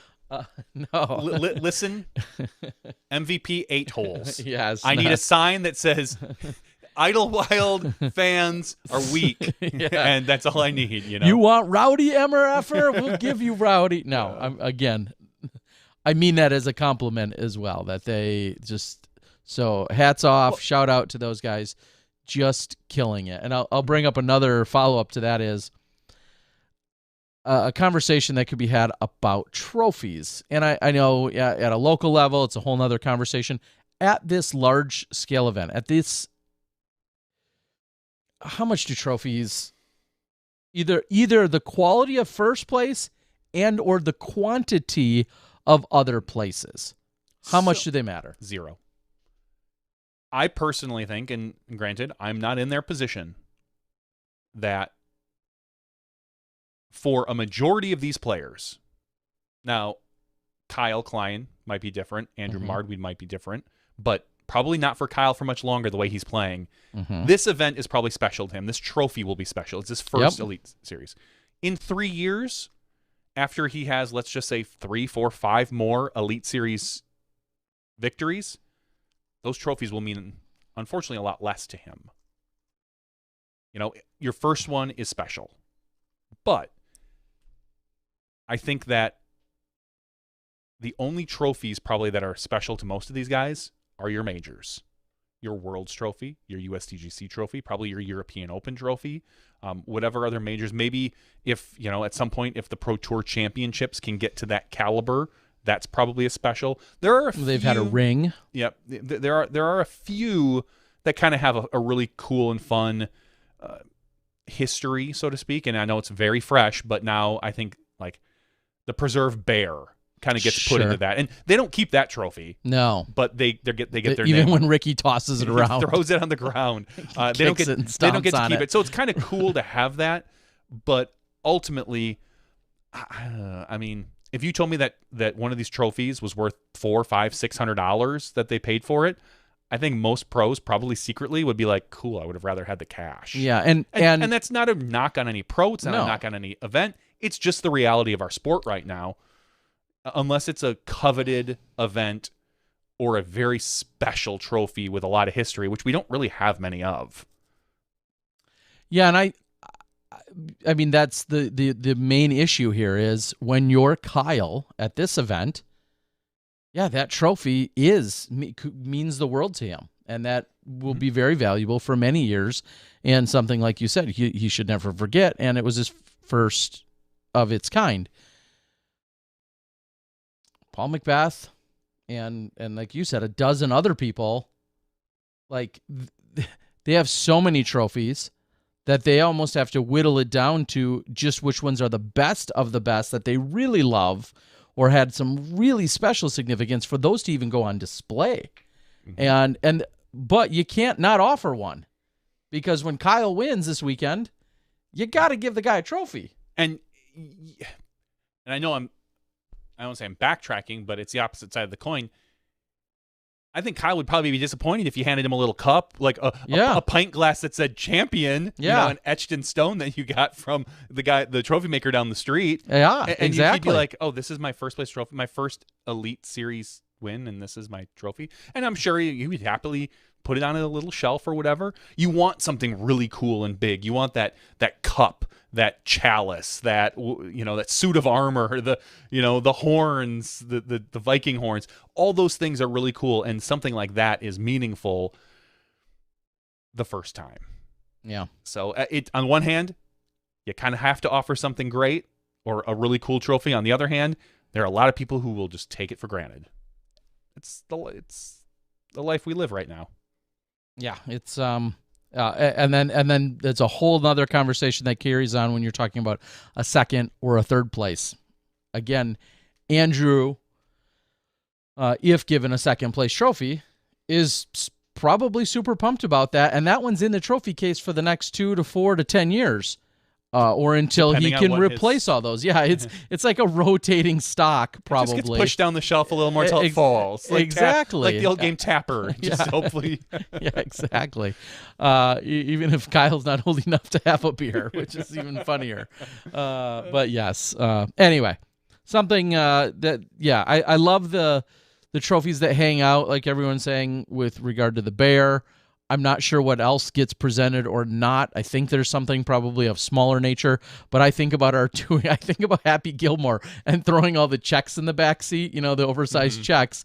You feel the same way about some of our top players. I mean, Paige, let's face it, Kat, lots of trophies and only the absolute best of the best. Well, even for some personal reason, might they actually keep those, but that's not to say they shouldn't be handed one. So. Correct. They should be handed one. And I mean, what does someone like Paul, Paige, Ricky, what do? Do they just say, cool, you keep the trophy, ship it to this place, and I'll pay the shipping? And then you just have wherever Ricky lives in the off season, or wherever Paige lives, because she can't keep all those trophies in her van. There's just not room. They have to drop them off. They're like, no, we're swinging through Texas because we got to drop off these 17 trophies. Yeah, you just have like the trophy trailer. Is that what you're doing? You know, that's what they should do. They should designate one player.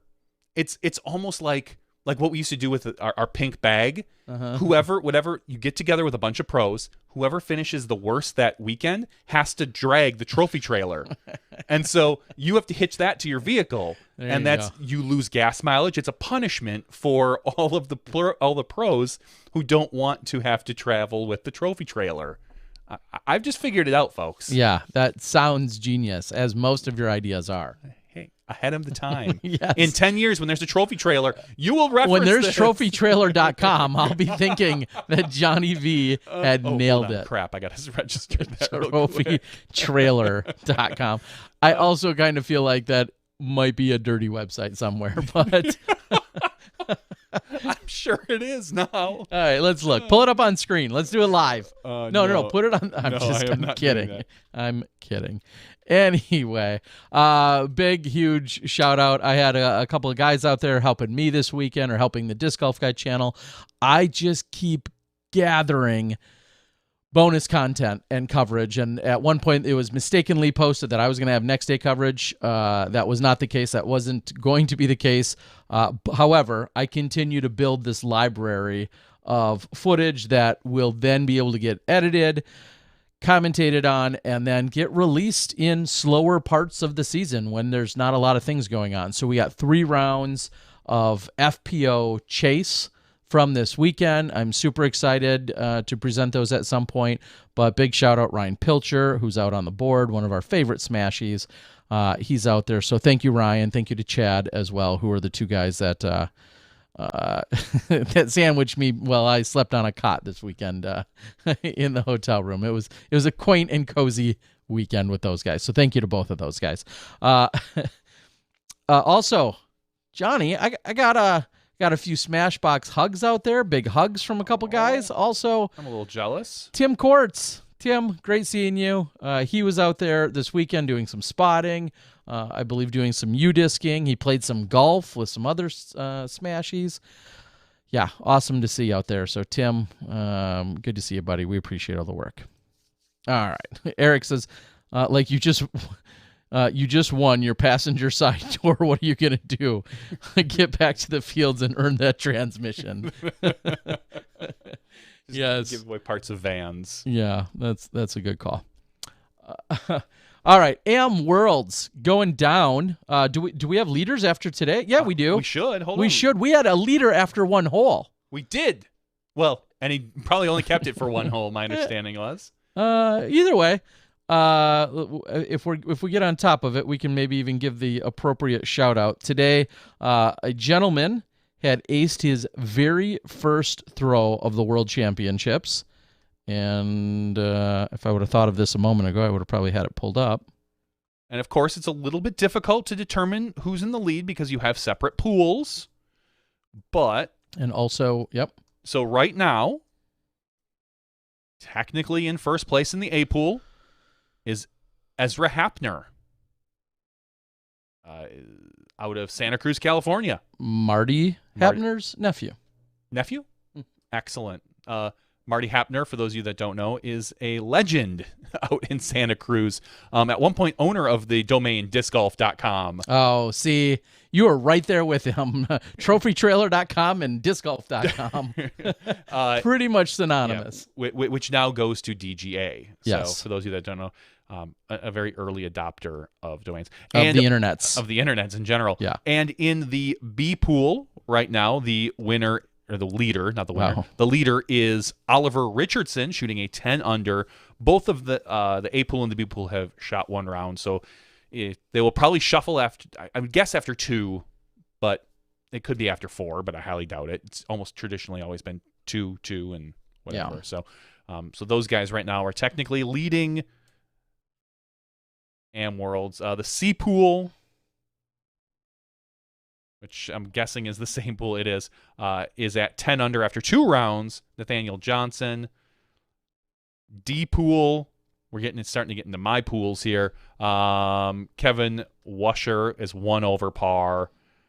Do they have a K? I was in a K pool once. Yeah, the special We K called it pool. the That's what special we K called pool. it. I mean, that was a great serial. That was 2000 Worlds. Yeah, that was a long time. There was a lot of players. Didn't you play that round with John Dorn?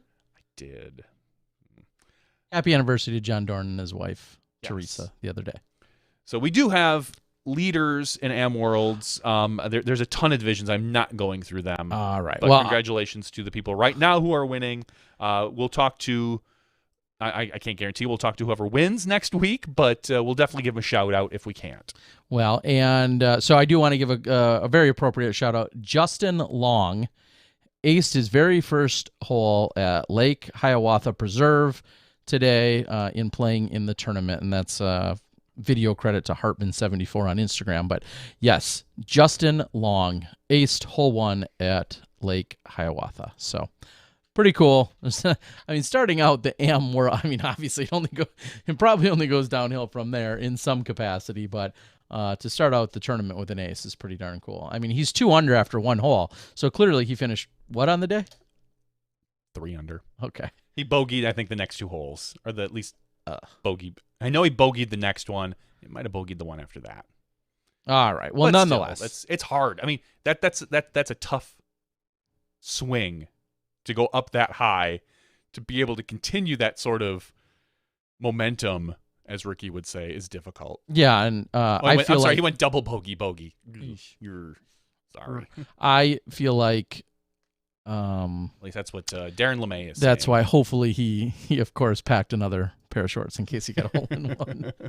Oh, God, really? Wow. Yeah, you just have to. It's No, such an old you joke. don't. And for those maybe I'm guessing it's intentional. On the front page of the PDGA Facebook page, you see a gentleman staring at you with a putter in his hand. That is your current leader. That's Ezra himself right now. There's a little graphic that says "Where Legends Are Born," and that is It's Ezra Happner. that's in fact Ezra right there. So, I mean, is this like a whole, Madden or Sports Illustrated thing? I mean, when did they update that graphic? I mean, did they put him on before it? Because that would have been quite the projection. Let's see when this graphic was updated, 10 hours ago. So it could have been after his hot round. And maybe if they continue to put various leaders or hot scores on there, that would be kind of cool. But yes, Ezra is the gentleman. If you go to PDGA's Facebook page, that is who your current leader is. So that's pretty cool. Oh, and he says, "Whoa, that's awesome." 6 minutes ago to the graphic himself. All right, Eddie, let's quickly recap any other disc golf news and events going on in the area world place thing this last weekend. European, the Junior World Championships looked like it was taking place over there as well as part of the event. Just a quick shout out to Daniel Davidson. These names are easy. And Silva Sarinen. Sarinen. Congratulations to those 2 juniors for taking it down. We'll move right over to the Masters, where you've got KJ Naibo. So in dramatic fashion, hitting a huge putt, I believe, on the final hole. Spoiler, bro. Yeah, I know. But KJ Naibo taking it down. I don't know if it was 45 or 50-ish feet. It was definitely a long putt, and that is what sealed the deal on the final hole. So congratulations to KJ. And then Pro Masters women, Catka Bodova. Bodova, yeah. Yes. Catka. Yeah. Love it. She won by 14 strokes. Heck yeah. That was not dramatic fashion. That's an ass whooping. Yeah, well, that's what Catka will do. I believe that. She's a very good player. Very cool. All right. I think that's about all that we saw in terms of course, lots of people getting ready for the Am Worlds. A lot of conversation surrounding that. We're not going to go through all the. I was also just noting some of the field games and all of that stuff. Good luck to all y'all on that stuff, and have a good week at Am Worlds. We did see a giant throw in from over in Europe. Oh yeah. No way, man. Like, there's just no way that's 426 feet. Stop. I Stop. Just stop that's how reading much the internet. That's how much I hate the internet, because Stop reading it. that was wildly dismissed and downplayed instantly of all these apparent gosh, I was going to say scientists. They're not that smart either. Mathematicians that were like, no way. Like, that just wasn't that far. Well, I timed it. It just didn't and look then looked like at it. her arm speed, and I figured out with a Like, Pythagorean theorem. Yeah, well, like, no. Anyway, Katie something or other. I'm sorry, I don't have her name handy, but I remember it was Katie.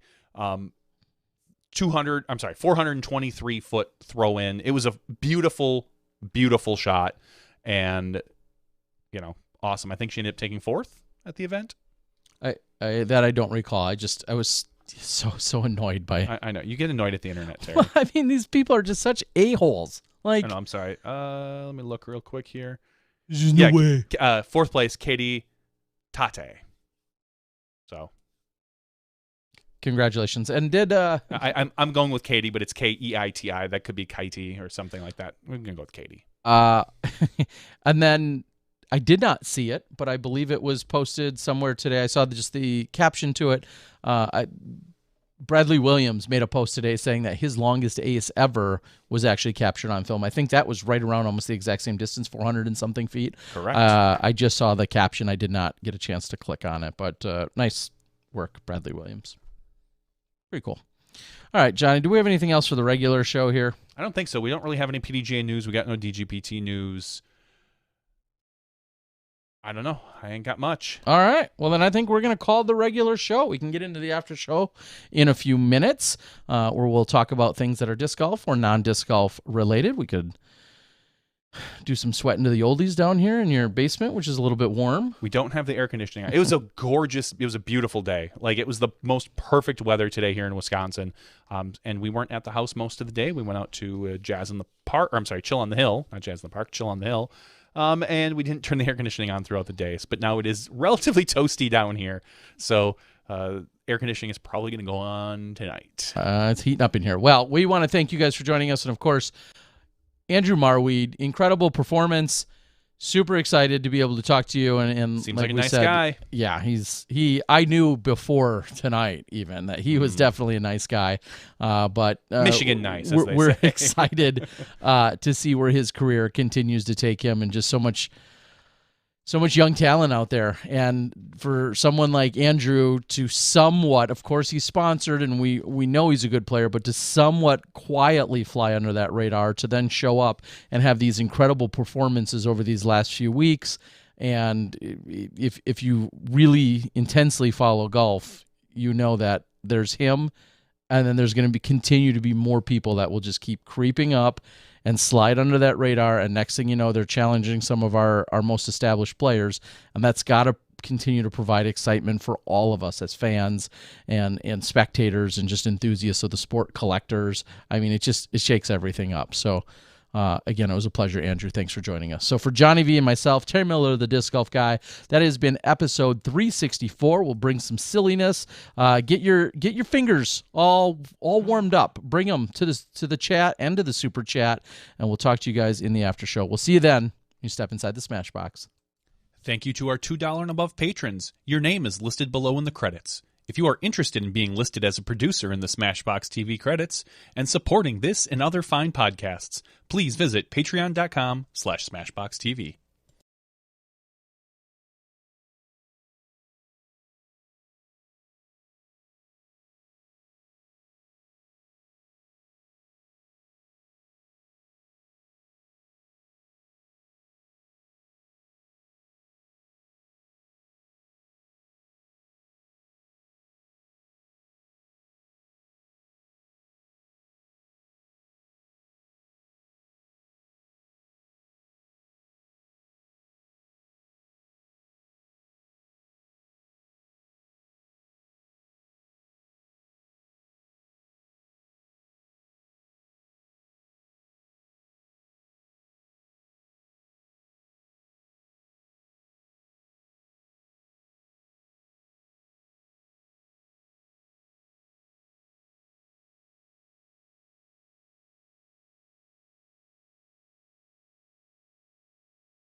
Hello, everyone, and welcome to Smashbox TV's podcast 364's After Show. Here we are. It's the After Show. It's what everybody waits for, Terry. So during a few of the previous After Shows, you've been talking up this Ted Lasso. Oh, it's so good. Television programming thing. I think it's the best show on TV right now. Okay. I need some basics because I'm too lazy to Google this, Okay. and I genuinely don't know. I do know what Apple TV is. That where It is on Apple TV. It's provided. Yep, I think you can maybe somehow get it somewhere else. I don't know. Okay. I have it on So it's Apple. provided there. Is it 1 hour or 40 or 30 50 minutes? 30 minutes. 30 Kind minutes. of almost traditional sitcom style. And is it released as a series or is it weekly? It's released weekly, but the whole first season is out, and they're on to the second season. So you could watch the entire first season. Okay. And your daughter has an Apple device, so you could probably. Really? Can she just watch it? I think you can just, if you have an Apple device, you might get Apple TV for a year for free. So just look up TV on her phone, and you might even be able to cast it somewhere, but otherwise you could have to watch it on her phone. And you and others have said I'll enjoy this. I think you will enjoy it. Okay. I mean, there's a lot of chatter about it. Robert so McCall is out there, says that it is the best, period. Ryan Pilch says that show isn't on TV. It is on. It's on my TV. So Darren LeMay says Dave is better than Ted Lasso. I haven't seen Dave yet, but Ted Lasso is so good. I enjoy Dave, and I think that's because I've just been such a fan of his work for so long. I could see it like not taking for a lot of people. I'm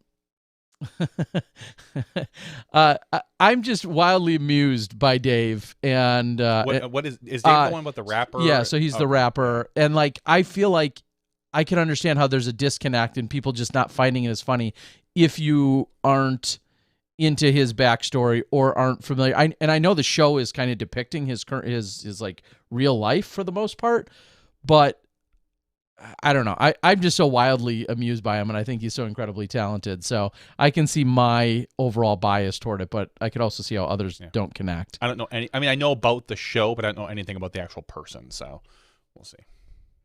All right. So reading on, checking the board. Darren, I'd love to know how is Am Worlds like in your backyard? Like right in your backyard, your backyard courses. Are you there? Are you hanging out? Are you or anyone you know playing or not? I know I'm a little behind the times, but or maybe you're checking out some of the action. Maybe you're out there spotting. And here's my real question. I think this is probably a fair question for a lot of people. What's the Orlando weather like this week? Currently says that it's 82 degrees. He says yes to all of that. Okay, so I'm looking and seeing, this is just a quick weather search, 92 on Wednesday, 93 on Thursday, 91, 91, 91 on Friday, Saturday, Sunday. Okay. I mean, those temperatures seem manageable depending on humidity. Pro Worlds was sure as heck hot in Utah, but I think when somebody says Florida in August, you're worried about maybe those 100+ degrees with humidity. Either way, it doesn't sound like my favorite weather conditions. All right, Ryan says, I've heard other people say it's not as great as people say it is, and I believe them because I'm not going to be getting Apple TV.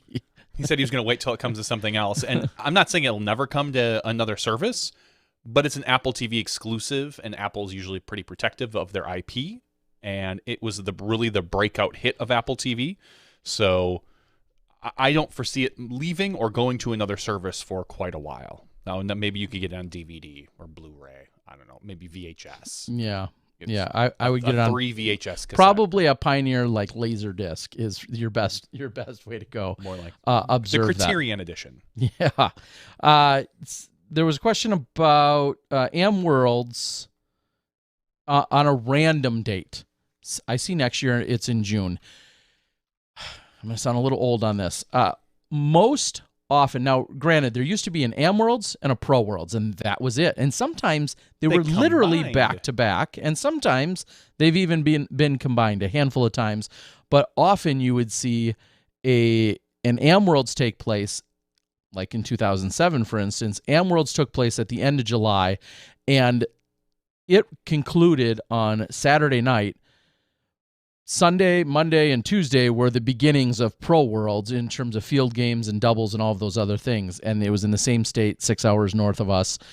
So for them to follow almost back-to-back consecutive weeks or very close to that has been very common. However, in the last few years, we've seen the breakout of the Masters Worlds, Junior Worlds taking place down in Emporia, being its own separate week and separate demographic, and then the Am Worlds, and then I'll say the Open Worlds.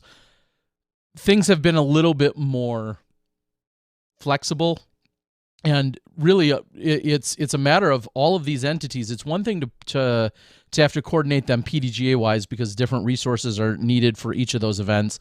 That usually comes largely from the PDGA, but on top of that, there's usually some kind of local, we'll say, restrictions and or guidance and or limitations. So someone from, I'll just say, Orlando area may say, hey, we can't do any time in July and we can't do any time in September. So someday in August is what works.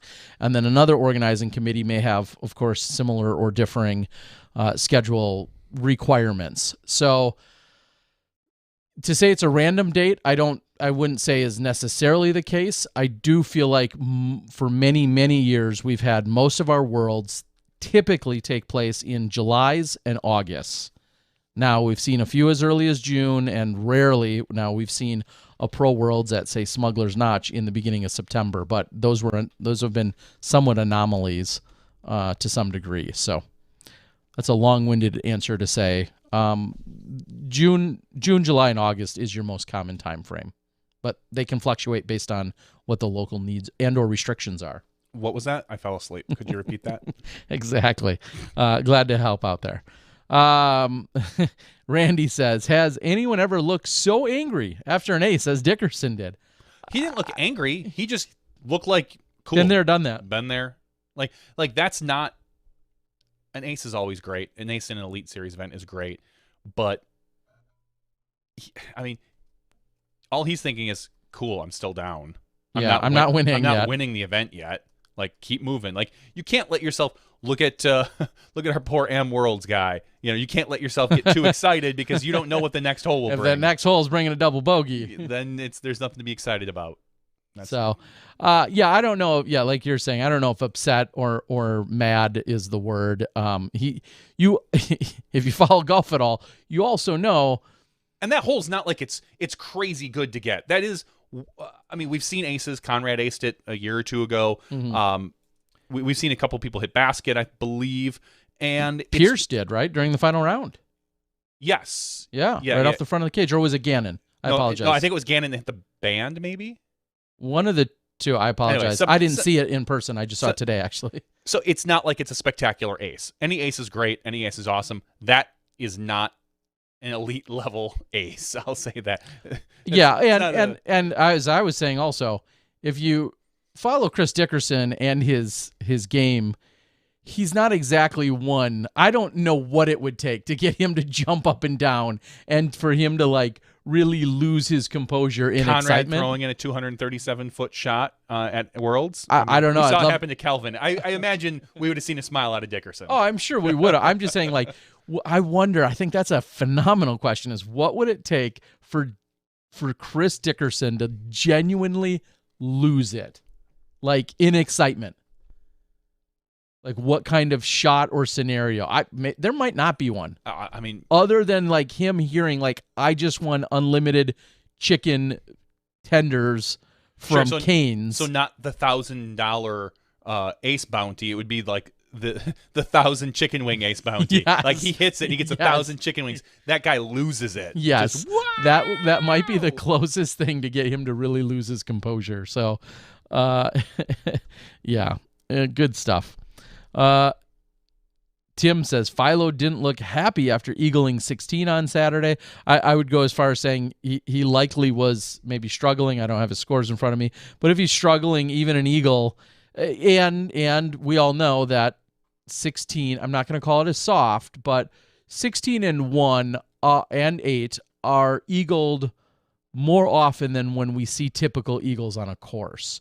And so when they are captured, they're not quite as elusive. Obviously, if you're eagling Paige Pierce 8 or 16, that's not the same as eagling, say, hole 15.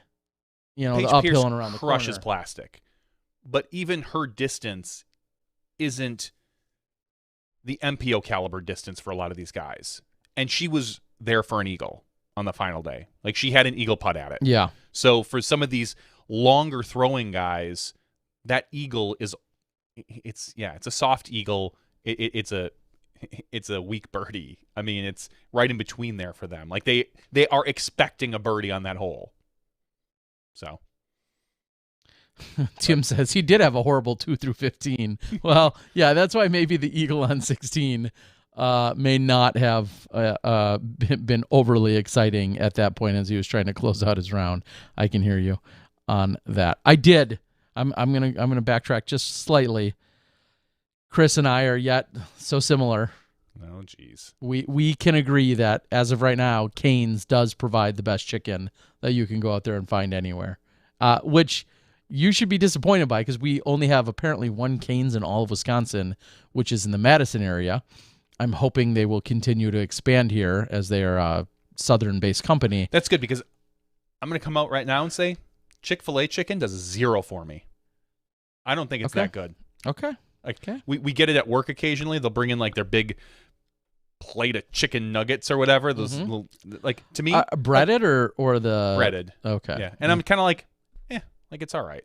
It's not like, it's edible, which isn't saying a lot. No. I mean, it tastes like chicken, but it doesn't wow me. I'm Okay. like me. Well, you're gonna have to try some Cane's. I would the love box combo I would along love with the to try cane some sauce. Cane's. That's where it's at. So Chris and I agree on that.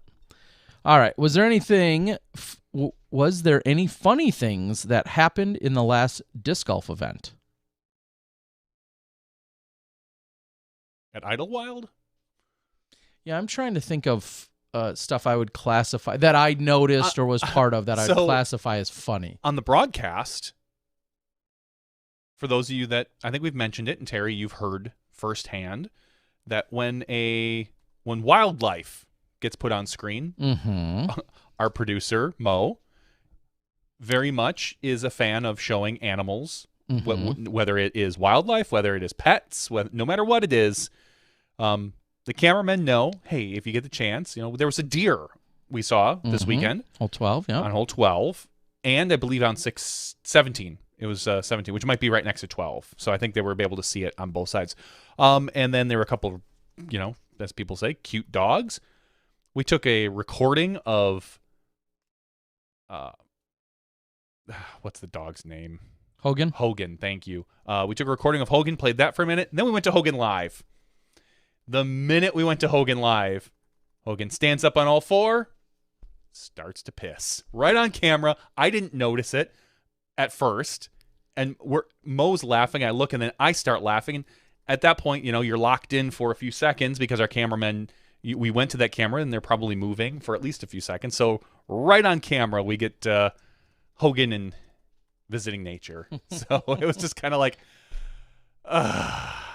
that's the risk you run when you put live animals on any sort of television. But not has that really been a thing before, as we've seen a number of dogs. Not all too common, but no, so. All right, I'm going to back up here, read a few more. Matthew says Cane's is from his state and the sauce is so good. I couldn't possibly agree with you more. It is delicious. What sauce? It's just cane sauce is what it's called. So here's my question. Is the chicken good because of the cane sauce? Or if I just took a piece of chicken from... The chicken's good. The chicken stands alone as great. Okay. Cane sauce happens to also be good. Because I'm not a big sauce person when it comes to chicken and stuff. And so if I take the chicken and I eat it and I'm like, wow, that's good chicken, great. But the cane sauce just definitely complements it as well. Yes, the chicken itself is good. Zaxby's, I know that was part of a conversation. No, we don't have those in the I don't know what we're going to classify as the Midwest, but up here, I don't believe there's any in Michigan. I don't think. Wisconsin, they're definitely. I don't think there's a single one in Michigan. I don't think there's a single one in Wisconsin. No. Pretty sure there's not any in Minnesota. I don't know where I'd find one in Illinois or Iowa necessarily. So I feel like we need to have Dickerson on because this is chicken talk now. yeah, we're talking chicken. Talking chicken. Yeah, he puts Chick-fil-A second on his list. And then there was a local establishment called Girthy's this weekend, which we were going to visit, except for they were closed. And he puts Girthy's below Chick-fil-A, and that's how part of this. And then Macbeth chimed in, and then we started talking burritos. It really got off the rails right before the round, let me tell you guys. That sounds like it's right on the rails to me. Macbeth likes Moe's. Like, have you ever had Moe's around here? Moe's Southwest Grill? Oh, no. Like, The only place I've ever had Moe's is in an the airport in Texas, probably. I don't remember where it was. Maybe it was in Or Florida. Arizona. I don't know, but Oh yeah, there might be one there. But I remember going in like that. To me, that's the only place practically I ever see a Moe's. And I'm always like, oh look. And there's usually, I mean, as any airport, Cafe, food court. There's a line. So if I'm really hungry, I usually just pick whatever restaurant has the shortest line and find something I like there. It shocked me the last time I was walking through the airport how long this was like at like 8 or 9 a.m. How long the line was for Starbucks. Oh no, and how long the line was for Chick-fil-A at that point in the morning. It was, I mean, you're talking 100 people deep. Yeah. And I'm just sitting there going, you people are waiting like almost 100 people to be getting Starbucks in the morning. And I understand you can't bring it into the airport because it's a liquid probably. And so you have to get it. I just shook my head. I'm like, yeah, that's because you and I are also not coffee drinkers, but it does blow my mind. I don't care what restaurant. I know they could be giving away, they could be selling gold for half price, and I'd be like, that's a long line. Yeah, they could literally giving out dollar bills, and I'd be like, 100 people to get $1, like, not worth it to me. Yeah. Like, I'd rather go sit in comfort and play on my phone than have to hand me a dollar bill if I had to wait in a line of 100 people deep. Well, yeah, I don't think I'd do it for $1 either. I'm just saying. And I'm just disc golf rich. I know. All right. Cody, first Darren says, not bad. Actually, really good for what it is. Just tasted exactly like Zaxby's. All right. Cody says, how does Smashbox feel about Brody's views and ideas of DGN? Have you been watching Foundation debates? I'll just say I have not been watching the Foundation debates. I actually joined in on the very first one. Yeah, somebody said that in the regular show. At the very end, I came home from one of the events, and I sat down, and I saw on Twitter, he was on there, he was on Twitter Spaces, and I listened for a bit, and there was somebody talking about the broadcast. So I just literally chimed in. I hit a little button, and he brought me on. And he said, and we talked about the... Is that audio? On the Twitter Spaces, it was audio only. And then they didn't understand how to hang up on someone, so they ended up booting me out of the Twitter Spaces. Okay. And I couldn't log back in because they apparently literally booted me. And there was 4 other people who are like, dude, I got booted after my questions. So they didn't quite understand what was happening. And I didn't take much offense to it because I was literally, I think, the last person they talked to. I mean, Brody has ideas. Yeah. That's fine. I mean, some of them I agree with. Some of them I don't. I mean, as any player. And I've always said that I think that there's pros and cons to everything I say. If I ran the DGPT, I'd be a ruthless dictator. Like, truly, I would limit, and this is something I thought of the other day, I'd limit every field to 72 players. Ooh, hot take. 72 MPO up to 72 FPO. Okay. No more. I don't care if there's 2 FPO players. MPO doesn't get more than 72. Okay. Because I'm sick of backups. You spread them out, and guess what? If you're under 72, you're probably not winning. If you're not, registration starts at 10:30 and above. You get a week to register. After that, it goes to 10:20, then 10:10, then 1,000. I don't care if we have a 900 rated player in there. If it's long as it's inside 72 and nobody else wanted to play, I don't care personally. I don't think we'll ever get there, but 72 players, period. And I wouldn't be opposed. Why? Okay. Foursomes. No. I get the foursomes part of 72. I was going to say, I wouldn't even mind 54 personally, but that's a little bit tight. Because at this point, at our elite level series, the purse isn't coming a majority from the payouts anymore. It helps. It contributes. You mean from the entry fees? From the entry fees. Sorry, from the entry fees. Like, of course, It obviously helps. But there's so much more fundraising now for these big events that if you cut out 50 players or 30 players, I can't say I care. Okay. So, quote unquote, if John ran the DGPT, that's what would happen. If John ran the DGPT, all post-production of lead cards would be behind a paywall. Like it or not. I think the DGPT is missing out on funding opportunities and sponsorship opportunities. I think they could make a lot more money that way. And I know people would hate me. Oh, yeah. They already do. They already do. I can tell. I'm already probably our screen is probably scrolling. Reddit right now is like screaming how dumb I am. Yep. I get it. Again, I understand. Yeah. Again. They have to refresh that thread. That's just a thread. Johnny V's stupid again. A shortcut thread that they just hit a submit to again. Again, if I ran the DGPT, I'd be a ruthless dictator. Okay. So that's me, and thankfully for a lot of people, I don't. Yes, I think for Jeff a lot of us. I think Jeff is doing a pretty good job at what he's doing. He understands what's going on. He sees a lot of stuff that I don't right now because he is in control. But I'm just saying, if I ran, I don't even need to run the whole DGPT. Let me just run the media and the events. That's it. Yeah. I mean, yes. just those two things. The things I know the media inside and out. Well, it sounds like. But the event, the reason I want it to go to 72 players is basically because of the media. Because as a live broadcaster, I'm sick of having. You should never have a 4-group backup. You should barely have a 2-group backup on most times. But I think there are, certain places. And we talked about this with Ledgestone, so I don't need to get into it anymore. Yeah, go back I hear 2 you. episodes and re-listen to that. So anyway, I think I'm gonna. I'll start a new podcast or a new blog series. If John ran the DGPT. Yes. .com. Yes.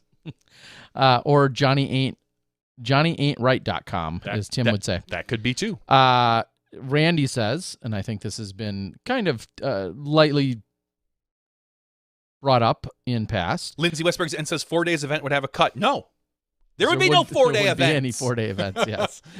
Maybe 3-day events would have a 4-day cut. events that aren't majors, yes. Yeah, but Randy says, I also think once pros get a Pro Tour card, they shouldn't be able to play down, i.e. players playing Utah Open before Worlds.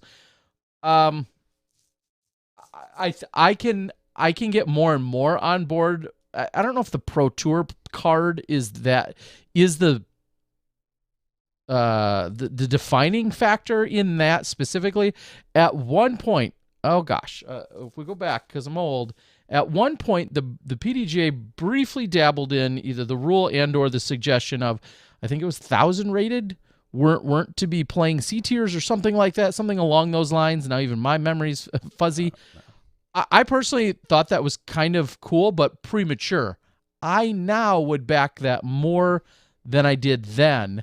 I could back that more, and that's kind of in line with what you're saying, which is if you're a Pro Tour card holder, then there's certain caliber of events that you're not allowed to play. Our sport is now providing so many opportunities that if you want to be a serious professional, there are enough opportunities every single weekend for you to go do that. Find a B tier and above. And to be at a large-scale event that can make you money. Back then, I thought, it was premature because occasionally if someone was struggling or things weren't going well or they had to pull off the tour because they ran out of money, I thought it was crazy to say, well, no, you can't go play a C tier. I thought that was kind of crazy. But now there's so much more money and opportunities than there were. I could get a little bit more behind that general concept. Would you limit that to in the tour season?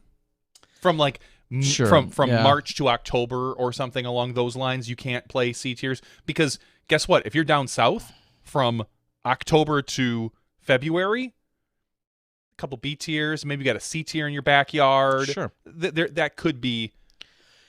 Yeah, I would have to put more thought into it as to where and when. Of course. You could or couldn't participate, but I think somewhere buried in there, there's some merit to the idea of it. I'd really have to think about it and try and break it down as to what where I'd fall on that officially. Yeah. Going on talking about Brody also isn't happy with the play-by-play commentary during live broadcasts or isn't a fan of next-day coverage. They've been debating that issue as well. And again, I said it kind of jokingly, and I'll somewhat reiterate.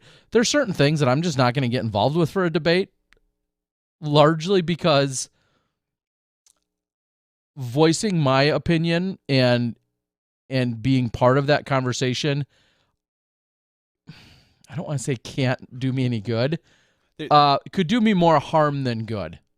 Well, is how I feel. And maybe that's a cowardly way of saying I don't want to share my true opinions and feelings. It is a little bit. It is, fine. And I can own that. But really, all I think about is all the wonderful fights I could get into with so many people about so many like nitty-gritty things. And then I just think none of that's worth it to me at this point. I've listened to some of his arguments. I think his argument about post-production is very similar to mine, and just that the DGBT is probably leaving a bunch of money on the table and consolidating views and this and that, and that's fine. Like, tit for tat. I think that there should be post-production. Lead card right now I think should be behind a paywall. His commentator views are that, I don't want to say that the commentators are bad, but that maybe they have bad moments. In that he doesn't feel like you should ever be cheering. As a commentator, you shouldn't be cheering for shots. You shouldn't be rooting for shots. For a player or a shot. Like, for instance, when Paige Shoe hit the basket, after it hit the basket, you could hear, I forget who it was, basically cheer, like, or not cheer, but yell, like, stay in, because that green is so small. And he says things like, that would never happen in you would never hear something like that on a professional sports broadcast. Like, you don't hear them rooting for the positive outcome. And I think I tweeted him, I kind of flipped it. I said, well, it depends what you're going for. It all depends what we're trying to be. You probably would not hear that on a national sports broadcast. But you turn on any, and I'm going to call it AM radio sports broadcast from your local MLB team, your local NFL team, like Bob Uecker, or... Sure. There is your dagger for the Packers. Like, you have your local sports affiliate that roots. I mean, Uecker roots for the Brewers all the time. He screams, get up, get out of here. That's his thing. And he's beloved. So what are we going to? What are we trying to be? Are we trying to be button down, national presentation sports commentators? Some people think we are. Some people think we shouldn't be. Some people think we should keep it more grassroots. I don't know. I don't even necessarily know if I have an opinion on it yet. Or are we trying to be more like, are we trying to carve our own niche and say, it's okay if Ian Anderson or Nate Sexton or Nate Doss kind of, as the disc is going towards the basket, say, like, get in. Yeah, and is what I find interesting. I don't know. I shouldn't even bother talking, but what I was going to say about that is I find interesting is if it's a positive reinforcement and it's I'm assuming generally, and I'm guessing obviously because I talk a lot during broadcast, I'm guessing I would maybe be in this conversation. If it's a positive rooting for any and all players, is that I feel like that's largely different than if you're no one would ever blatantly rooting either against someone or rooting for something negative in general. Mm-hmm. Like, I feel like there's a really big difference there. And I would say we're an individual sport, so I've never seen a commentator specifically root for a player. Like, you would not hear, we'll just say, Nate Sexton root for Jeremy Colling. Like, come on, like, oh man, I hope Germ wins this one in the playoff. Like, that would never happen. Sure. But, Germ hits off the basket and it's starting to roll. You could, fall down disc or something like that. Yeah. What Brody's idea is, in the March Madness, you would never see a shot go up at the buzzer and hear a commentator yell, get in the bucket, get in the bucket. Sure. Because they're rooting, even if they have no affiliation with either team, you just don't hear that. Mm-hmm. And I can understand that perspective.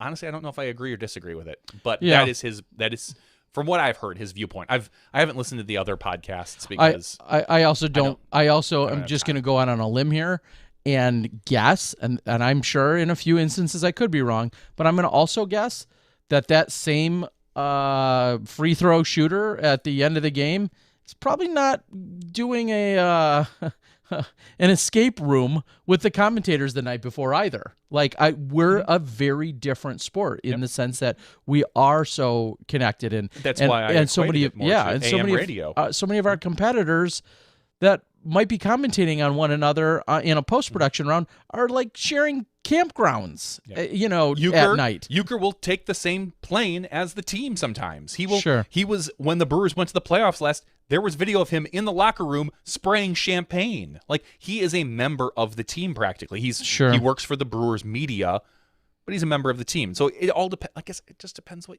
we are, what we want to and be. what you Well, whatever. and that obviously could feed right into what Cody's asking too, in some regard of, a commentator and what their role or duty should be, whether it's play-by-play or color or whatever the situation might be. And that goes hand in hand with, of course, a lot of people really love that Ian is frequently, if not almost always, calling out the exact name of the disc that a player is throwing. We've talked about that for years and years and years, and that continues to be debated from a media perspective, not just from a me versus Johnny versus Ian versus any of the people that aren't doing it, but from a global media perspective, global meaning Disc Golf Global, as to what the right path is, if there's a path on that, or if there's going to be an official way that that's handled or not. Currently, that's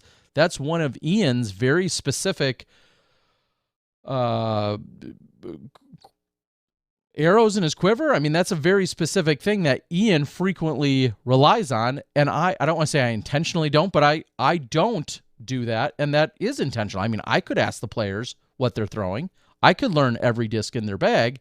I intentionally have not, and I can understand some people may think therefore I'm secondary to Ian's commentary, or for maybe a dozen reasons, but that's one of them. I don't know. I'm just saying I've intentionally not done that.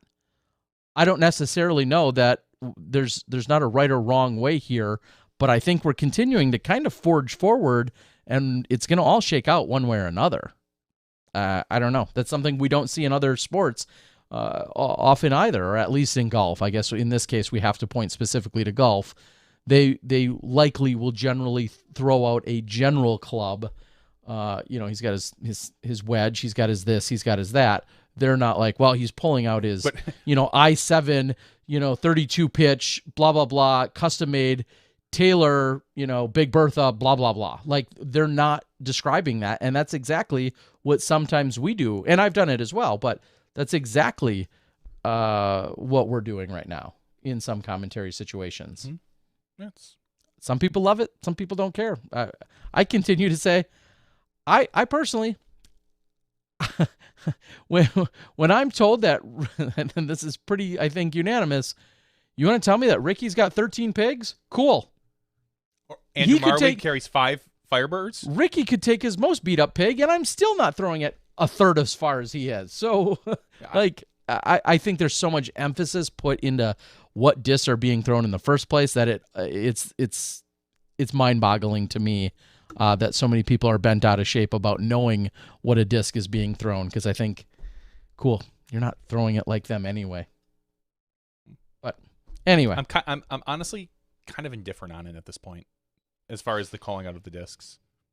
So. I mean, there's a lot to be said. I mean, if you get into the nitty-gritty, which is what you're saying, Cody, the event is sponsored by X, and there's 4 players all sponsored by A, B, C, and D, while the event is sponsored by X. Who can be upset at that point? Well, we've talked about this before. I've been on emails. I've literally gotten emails from sponsored disc manufacturers that have sponsored events that complained that somebody called out a disc, or somebody called out a bag or a cart or whatever, that they were the sponsor, and how come they weren't called out in as much as, or more than, or at all, and you shouldn't talk about. I've been on those. I've seen personally those emails. Mm-hmm. As have I. So that is real. And on one hand, I think, oh gosh, that manufacturer, that's kind of petty on their hand. And I wish I'm not going to mention a manufacturer because it's not one. I've seen them from multiple. So it's everybody thinks it should be about them when it's their event. That's all you have to think, and that's all you have to say. And it could make people mad. It might not. I don't know. I don't have a right answer. Cody, in somewhat of a facetious way, I'll say, who should get that $50? Cody says $50 a call out. Me. Who gets that? Me. Okay.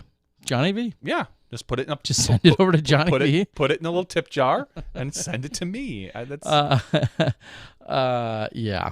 Anyway.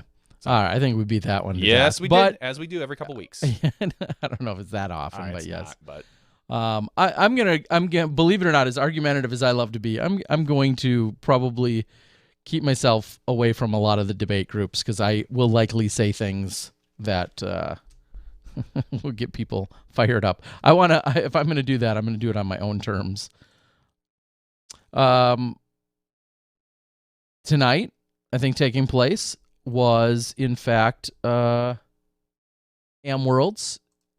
yeah, we already talked about it. Fly Mart. I had to finish my thought there. The Am Worlds Fly Mart. And what I think is cool about that and why it's worth mentioning is, I love Fly Marts. Always love a good Fly Mart. Tons of people, tons of product. Fly Mart was always awesome. Yeah, so much fun. Usually sweaty and gross, sometimes smelling in a lot of the Fly Marts because you're cramming all these people, some of which showered, some of which didn't after a long day of playing in Orlando-type weather. But hopefully the Fly Mart was cool and enjoyable for so many. I know one of the other things that hit the news, and actually I'm now just reading it for the first time. Sure. It says that Nate Sexton is out for the year. Nate had said, in light of the surging Delta variant. Nope. Not out for the year. Well, okay. Well, I was going to say that's what the headline said. Next two events. The headline had said that. Sorry. And it says, the Delta variant, my wife and I have decided to pull our daughter back out of daycare. Again, unfortunately, that means I'm forced to withdraw from MVP Open and Green Mountain. I'll not accumulate enough points to compete in the DGPT Tour Championship. I'm disappointed to miss out on two of the best tournaments in the world, but it isn't really a choice when it comes to keeping my daughter healthy and safe. USDGC remains a top priority for me, and all I can do is be ready to go for my best at Rock Hill. I will miss working with Jomez Pro, my friends Yuli and Germ. The silver lining is I should be able to join the DGN live broadcast crew in Bend, Oregon, for the MVP and the Tour Championship. I think I might even get to play my favorite Northwest B tier at Crystal Mountain Resort. Thanks to all my fans, so on and so forth. Okay. Yeah, it's a family decision. I met props to him. Yeah. Hands down. I'm sure some will argue with that. I was going to say, no one can argue with that, but some will. Maybe that's a great topic for debate. Who can argue with his decision?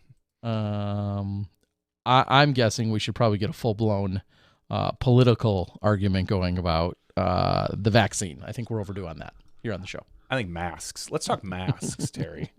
Let's do that. That at least we can all find a common ground on I those. think masks should be worn, but only over your nose, not your mouth. Yeah, duh. Yeah, and one eye, please, one eye, like an eye patch. So, the company I work for, $200 bonus for vaccination. If you show your vaccination card to them. I thought that was or you cool. Just let them scan you. Well, we'll see when I have the tattoo, so they know when they just scan. They got the barcode. Beep, beep, and then exactly. They I would think you would just get scanned like on your back or behind your ear, wherever they have that. No, it's like a port they plug into. Okay, that's a good job for when you. I'm the IT manager. Recharge. I know this. I actually installed it in these people. Yeah, I believe that. All right, Carney, when it's windy, I like to know what direction. Sometimes trees are moving and commentators don't mention it. I think you're right. I think maybe not necessarily weather. We talk about weather a lot, but wind direction can be talked about maybe a little bit more and how it will affect the flight of a disc depending on what they're trying to do. But a lot of times you can kind of see, and if you can see, or if the players can see it, probably you can see it as well. Like, oh, this looks like a headwind based on the flanners, or the player's gonna have to throw something that's a little more stable in order to make that turn for fear of flipping it over. I think that could be probably, I don't want to say hammer on that, but could probably talk about that a little bit more. Okay. Neil asked, Terry, how many T-Birds you got in storage?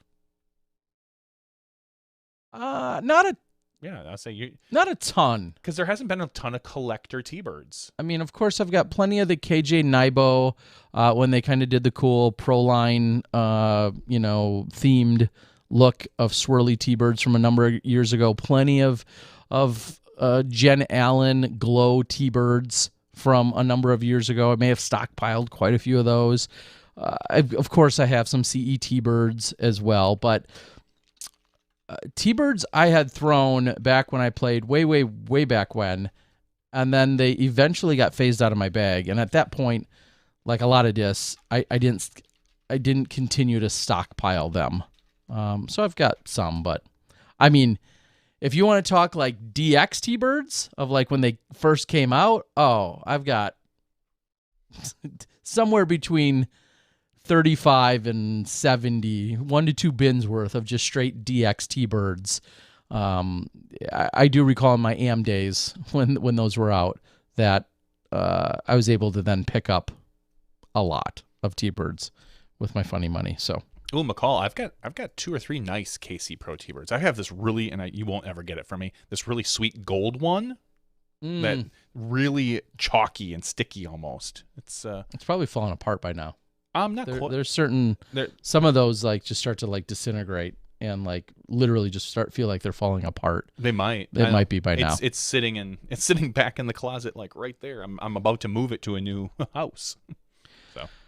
All right. Cody says, last night I was at a show. We all had to prove vaccination or negative tests no more than 48 hours to enter the show. People are saying COVID policy will lead to chip implants to travel, etc. Cody, I saw you were at a show. I think you tagged me and Eagle McMahon. I hope you're safe. Was it a Phil Collins concert that he tagged you or something? I think was it some kind of jam band or Grateful Dead type I don't want to say, I guess genre would be the right word, maybe. I could not, I wasn't sure exactly I'm sorry, what you were at. Maybe some Neil Diamond. Was it Neil Diamond? I Neil can Diamond get behind. cover? I know you can. and Phil Collins. If I had a choice today. Yeah. All right, right now, Neil Diamond's in one room, Phil Collins is in another. Oh. They're playing their greatest hits. Where are you going, Terry Miller? Oh, my gosh. You can only go in one because they're locking the doors once you get in there. Yeah. And to keep you in there probably once you're in there. Well, Phil Collins is going to try and marry me because he's on like his 9th wife.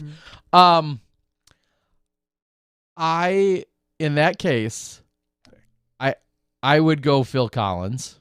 I think Phil. If my mother was with me, she'd also have would. a hard time deciding because she's the one that turned me on to both of them.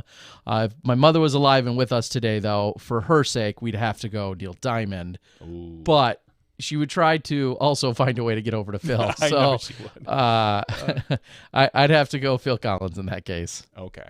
Yeah. I know it's a tough question. This is what the after show questions should be. Oh, of course. Cody says, LOL, it was Dead and Company. Okay.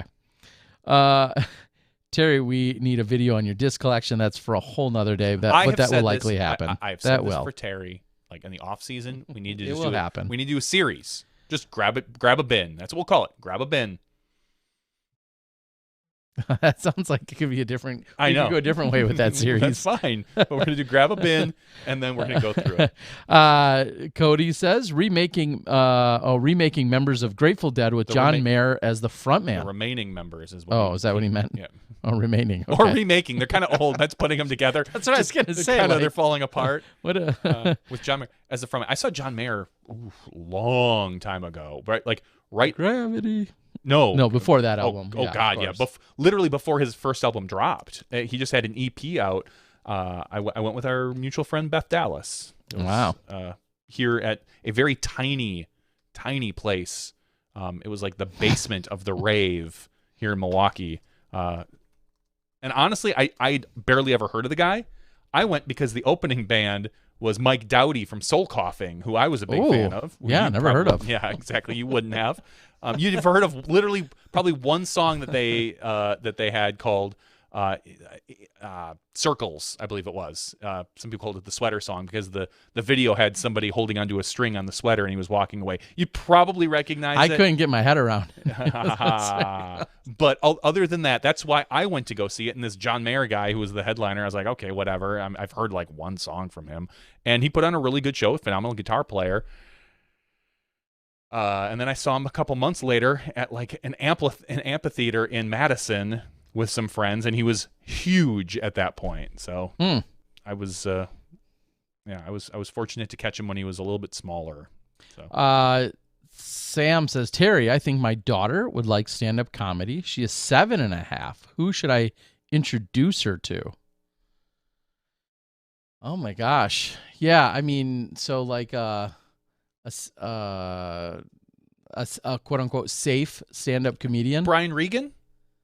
I don't watch enough Brian Regan to know. I think he's pretty clean, relatively family friendly.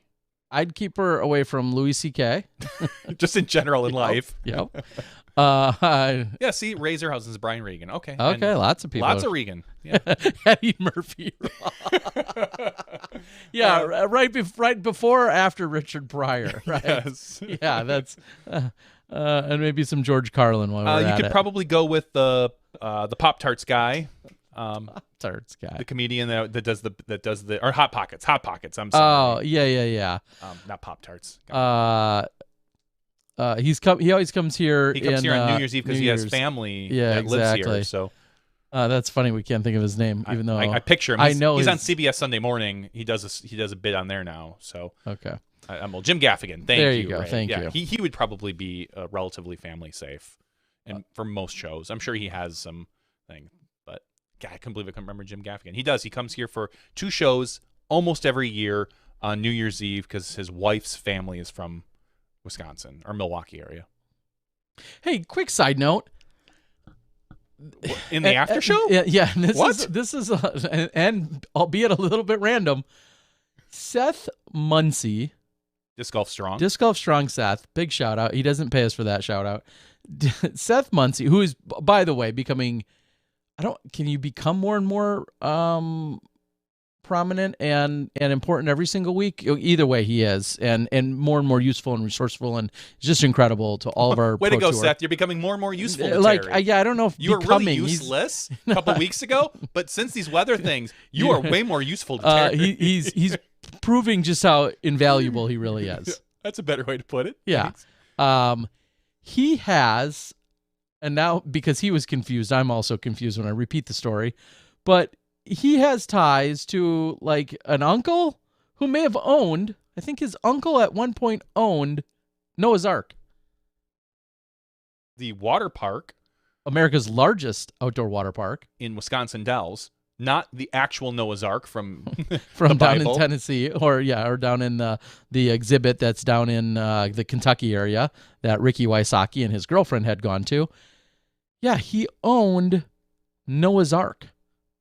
Is that not crazy? And Seth Muncie has visited there, even though he, he doesn't have ties to living in Wisconsin, but he had visited Noah's Ark. So if you're a Midwesterner, you know exactly what we're talking about. It is just as Johnny said. Wisconsin Dells is the home of a few giant water parks. Now you've got, because when we were younger, it was Familyland. It was Familyland and Noah's Ark, and Familyland was always kind of like the not so good Noah's Ark. Yep. Now you have Noah's Ark and Mount Olympus.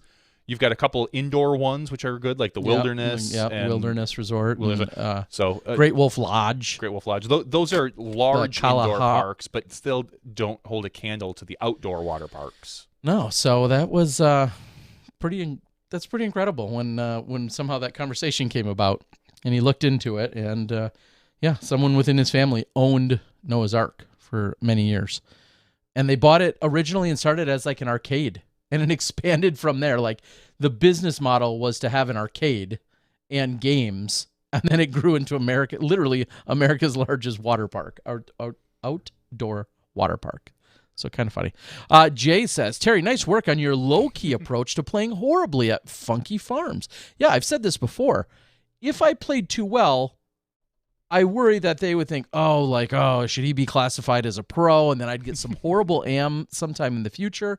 And if I just kind of downplayed things and, played at a very moderate to low-key level, I would qualify as a celebrity. As what they're deeming a celebrity. So, yeah, thank you. I'm glad you picked up on that. Speaking of playing, I think I'm going to play a tournament tomorrow, about 11 hours from now. I'm going to Evergreen Park, Illinois. never been. Well, I've been in that area. It doesn't appear, even though I've never played the course. I believe it's almost right next to the Midway Airport, which I fly in and out of frequently. Shout out Southwest. Not a sponsor of this video, but I would like them to be. Yeah, so I'm heading down to Evergreen Park, Illinois. They have a PDGA C tier that's happening tomorrow. Oh, good thing you're not 1,000 rated. You can play this. Yes. Again, I have to keep, it on the down low. I got to miss a few putts from time to time and keep it under 400 feet because I don't want that rating, I don't want that Pro Tour card. Solid plan. Thank you. But looking forward to traveling down there. I'm going to head down there tonight and compete tomorrow. Part of the excitement for me is the fact that might be one of the few, if only other PDGA sanctioned events I play this year. I was able to travel to Indiana a couple times way back in January, played winter golf. It was not stellar or very good on my part, but yeah, random Wednesday tournament, 2 rounds. Yeah. You're in. I'm in. So we'll see how that goes. Tim says, Terry's the first celebrity that took a selfie with me. Yeah, I ran over to Tim on 16 and made sure to get a picture. I'm going to get that posted for you. Jay says, you came off as lovable. Well, thanks, Jay. I appreciate that. Disc Blaster's here. Wow, where have you been? Saying the Salient Tour is greater than the DGP. Yeah, that is a great hot take there by Disc Blaster. We'll log that one as one of your better contributions. They had one event, so yeah. And they had, and they had Hooters representation from the restaurant chain. I mean, solid. Like that's big sponsors. We're not on that level. We definitely are not. We're working on it. Jay says I could beat Terry. No, Jay, I would be willing to bet. A, I wouldn't be surprised if you could, even though I have no idea who you are. And B, I'd be willing to bet, Jay, that you play a lot more disc golf than I do. So I'm not sure that it would be considered much of a feat. If I log 10 or 12 or maybe 15 rounds this year, that will probably be a lot. And so if you are tough enough to beat me, that's not saying much. But thank you. How many PDG events do you usually partake in 1 year? Johnny and I myself, way back when, we used to play anywhere from... I played one event this year. I got one PDGA event in this year. Yeah, a weekend when we didn't end up having a Pro Tour event, and therefore you were available to go play in a Wisconsin-based event. Johnny and I used to play anywhere from 15 to 20 sanctioned events. That's also when there weren't a million of them every year. It was closer to 30 probably a year. 20 to 30. I think in my highest years we were playing at most 20 to 30, but then we were I would play anywhere from another 5 to 10 unsanctioned events, and I'd probably out of a 40 event year where I'd play 40 total tournaments, I'd run 6 to 8 of those, maybe even 10 of them. So the fact that I'm now down to playing 1 or 2 or 3 a year is sometimes a little bit disheartening. I'll be the first to admit that. Carney Schill asks, when was your last ace, Terry and JVD? I honestly can't remember my last ace. It's been probably 5 years. It has to be. I'm guessing it has to be at Valley View, our little pitch and putt course. Yeah. I got one I know I got one at least 2 years ago because Nate Heinold had handed me a Jawbreaker Comet, of which I still occasionally seek out more of. He handed me one at Ledgestone, and then 2 weeks later, I happened to have a weekend where I could play, and I played in an event in Indiana, which I happened to take down, and I had aced a blind hole number 2, out at the course that we had played, and I don't know if that was my last ace, but that's the last one I recall off the top of my head. Again, our opportunities are far and few between. You only play a handful of rounds a year or a dozen or so rounds a year. Getting aces is obviously even that much more limited. Matthew says, word is that the DGPT magazine, I don't think they have one, has Terry Miller on the 2021 Sexiest Man in Disc Golf. Got my vote. Well, if that magazine doesn't exist, it sounds like it needs to now. And then you should be banned from buying it.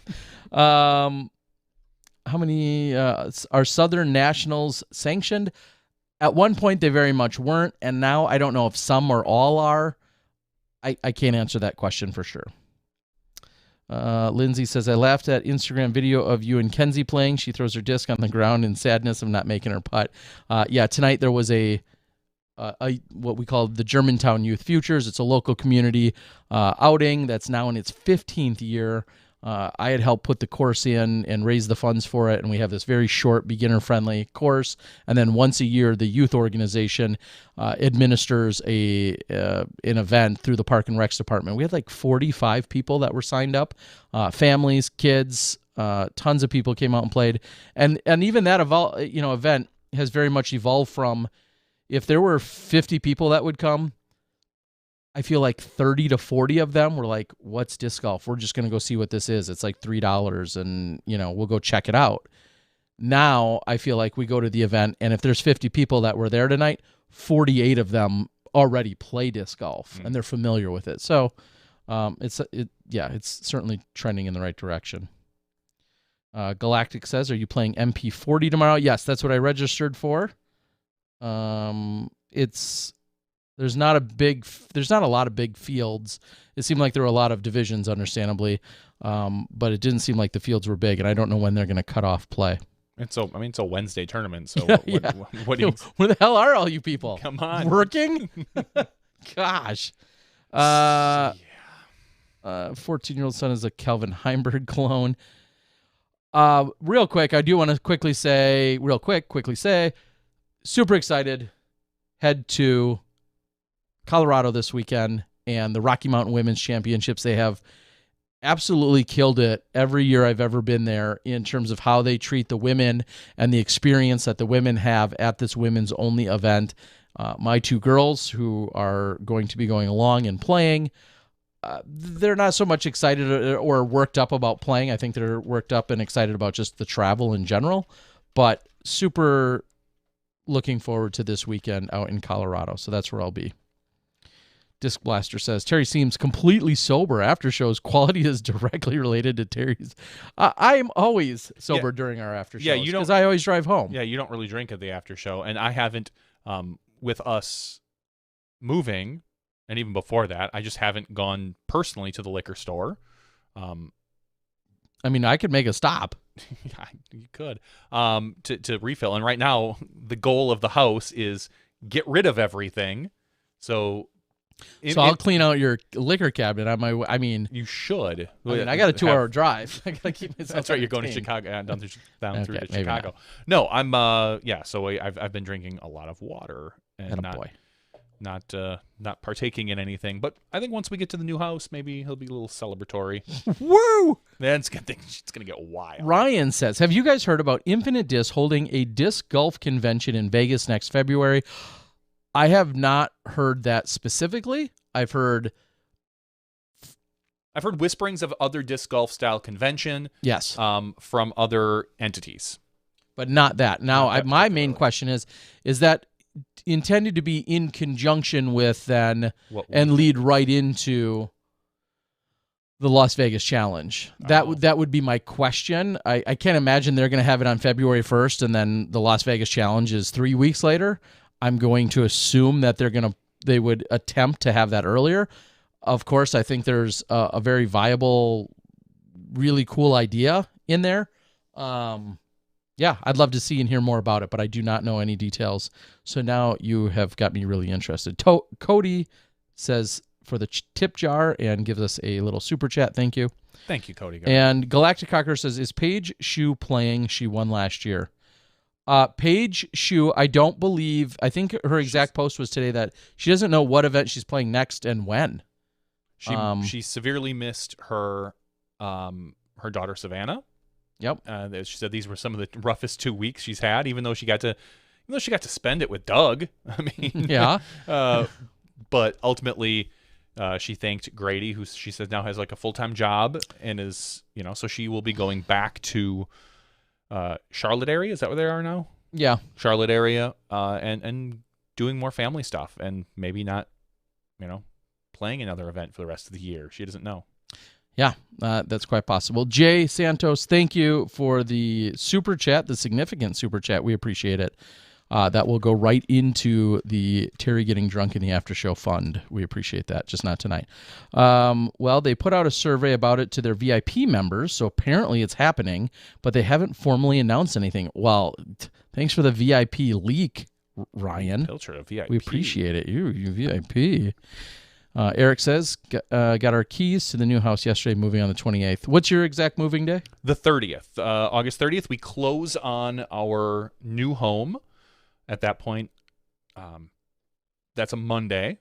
So I'm not sure what with your travel. I know that's like right before MVP. I would leave for MVP on Wednesday the 1st as of right now. Is my plan.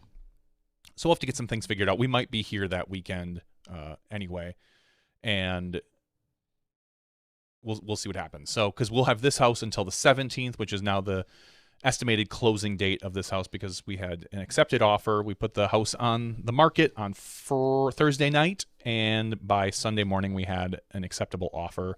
So assuming everything passes home inspection, Smashbox Studios will no longer belong to us. We'll be moving it to the new home. But we'll see. We'll see what happens. I can't wait till you get in there, so I want you to take a look at the area. There's one of two areas I'm thinking about putting it in. I'm almost dedicated to one, or decided on one, but it could be in a slightly different area across the hall from where the current one is. I don't know. Choice between like this weird tool area that the guy was using, or the boiler room, Freddy Krueger style. So, okay, I can get on board with that. Just saying, we'll see. And happy birthday, by the way, to Grady Shue. I think it was yesterday. So she had this big long trip, comes back, and I think it was Grady's birthday. So I'm going to throw that in there while we're at it. All right, I think we have a Patreon giveaway to do. So let's get to that. Terry, and then after that, we'll start to close things out. I have a question, Terry. What is Patreon? Oh my gosh. Well, Patreon is this incredible way that if you like us in any way, shape, or form, or at least 50% of us, pick one, flip a coin. Yeah, so if you like us at all, what you could do is you can go out to patreon.com/SmashboxTV, or you could just type that into the search bar, Smashbox. And you can support us at any level, any increment you wish. If you are at least a $1 supporter, you are then eligible every single week for our weekly giveaways. And during our weekly giveaways, we will pull up the list of everyone that contributes to us in any way, shape, or form. And we will randomly select a winner, and that winner will sometimes receive a custom stamped disc. It might be a stock disc, not as likely. It could be a T-shirt. It could be some other unique giveaway, or a signed disc that came from a player, or some other unique tchotchke or item, or something of that nature.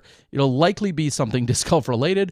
Also, you could win our monthly disc member box giveaway. Every month, disc member awards us with a box or two, and then we turn around, and rather than ripping it open like kids on Christmas, we actually just slap a new label on it and send it out to you. And that usually is anywhere from a $35 to $50 value. So disc member also directly and indirectly is then supporting our giveaways on top of that. So all you have to do is be a Patreon supporter at just $1 minimum, and that will get you all of those things. If you're a member at $2, you get your name to show up in the credits every single night, and then at higher levels, like the $10 level, you actually get a quarterly we'll call it a wardrobe or wearable piece, your t-shirts, some kind of garment or something that will come along that is exclusive typically to our Smashbox supporters. This quarter's t-shirts are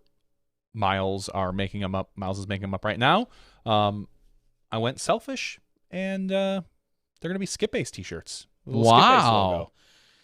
So Johnny can spin off his own companies and what is launder the word? Launder? It might be launder the money, yeah. Yeah, laundering the Smashbox TV money through his Skip Ace company, and then it's just promotion.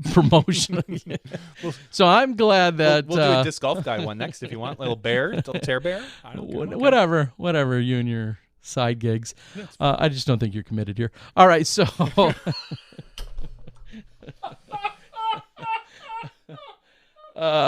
So what you can do, so like I said, quarterly, there's a chance for you to win something unique, or to get something unique if you're at least at that $10 or above level.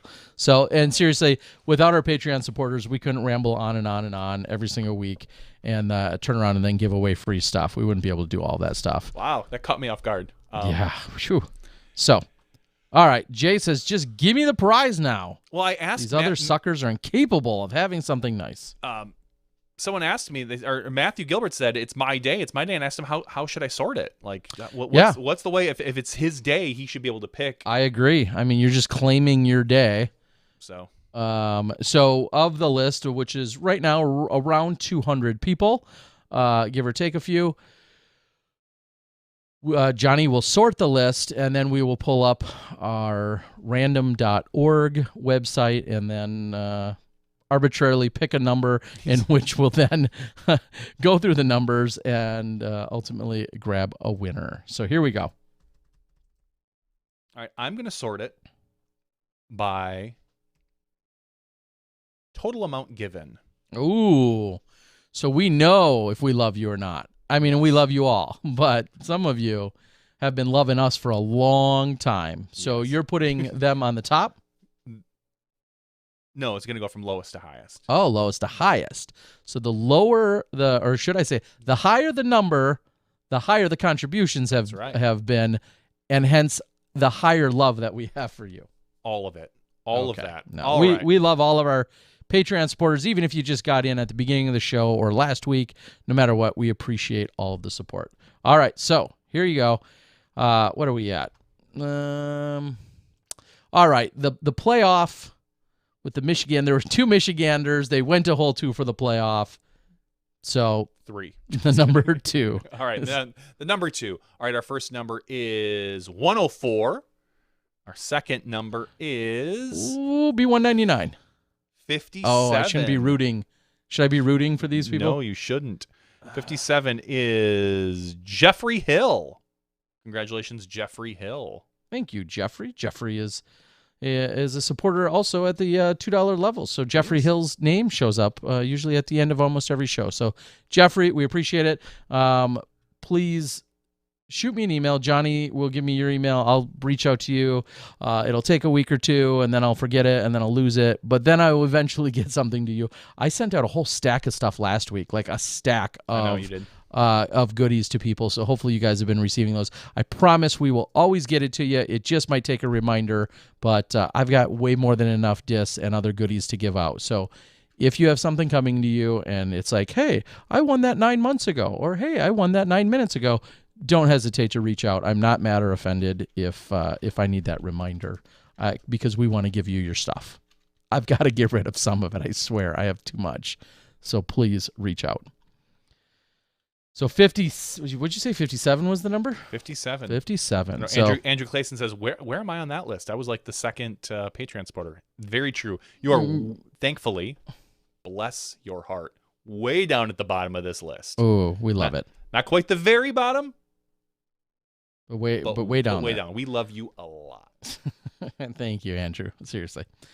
All right, Johnny, I think we're going to close it out. I'm getting a little hot and sweaty.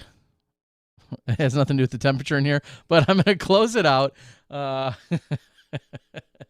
Again, thank you to Andrew Marwede for joining us earlier.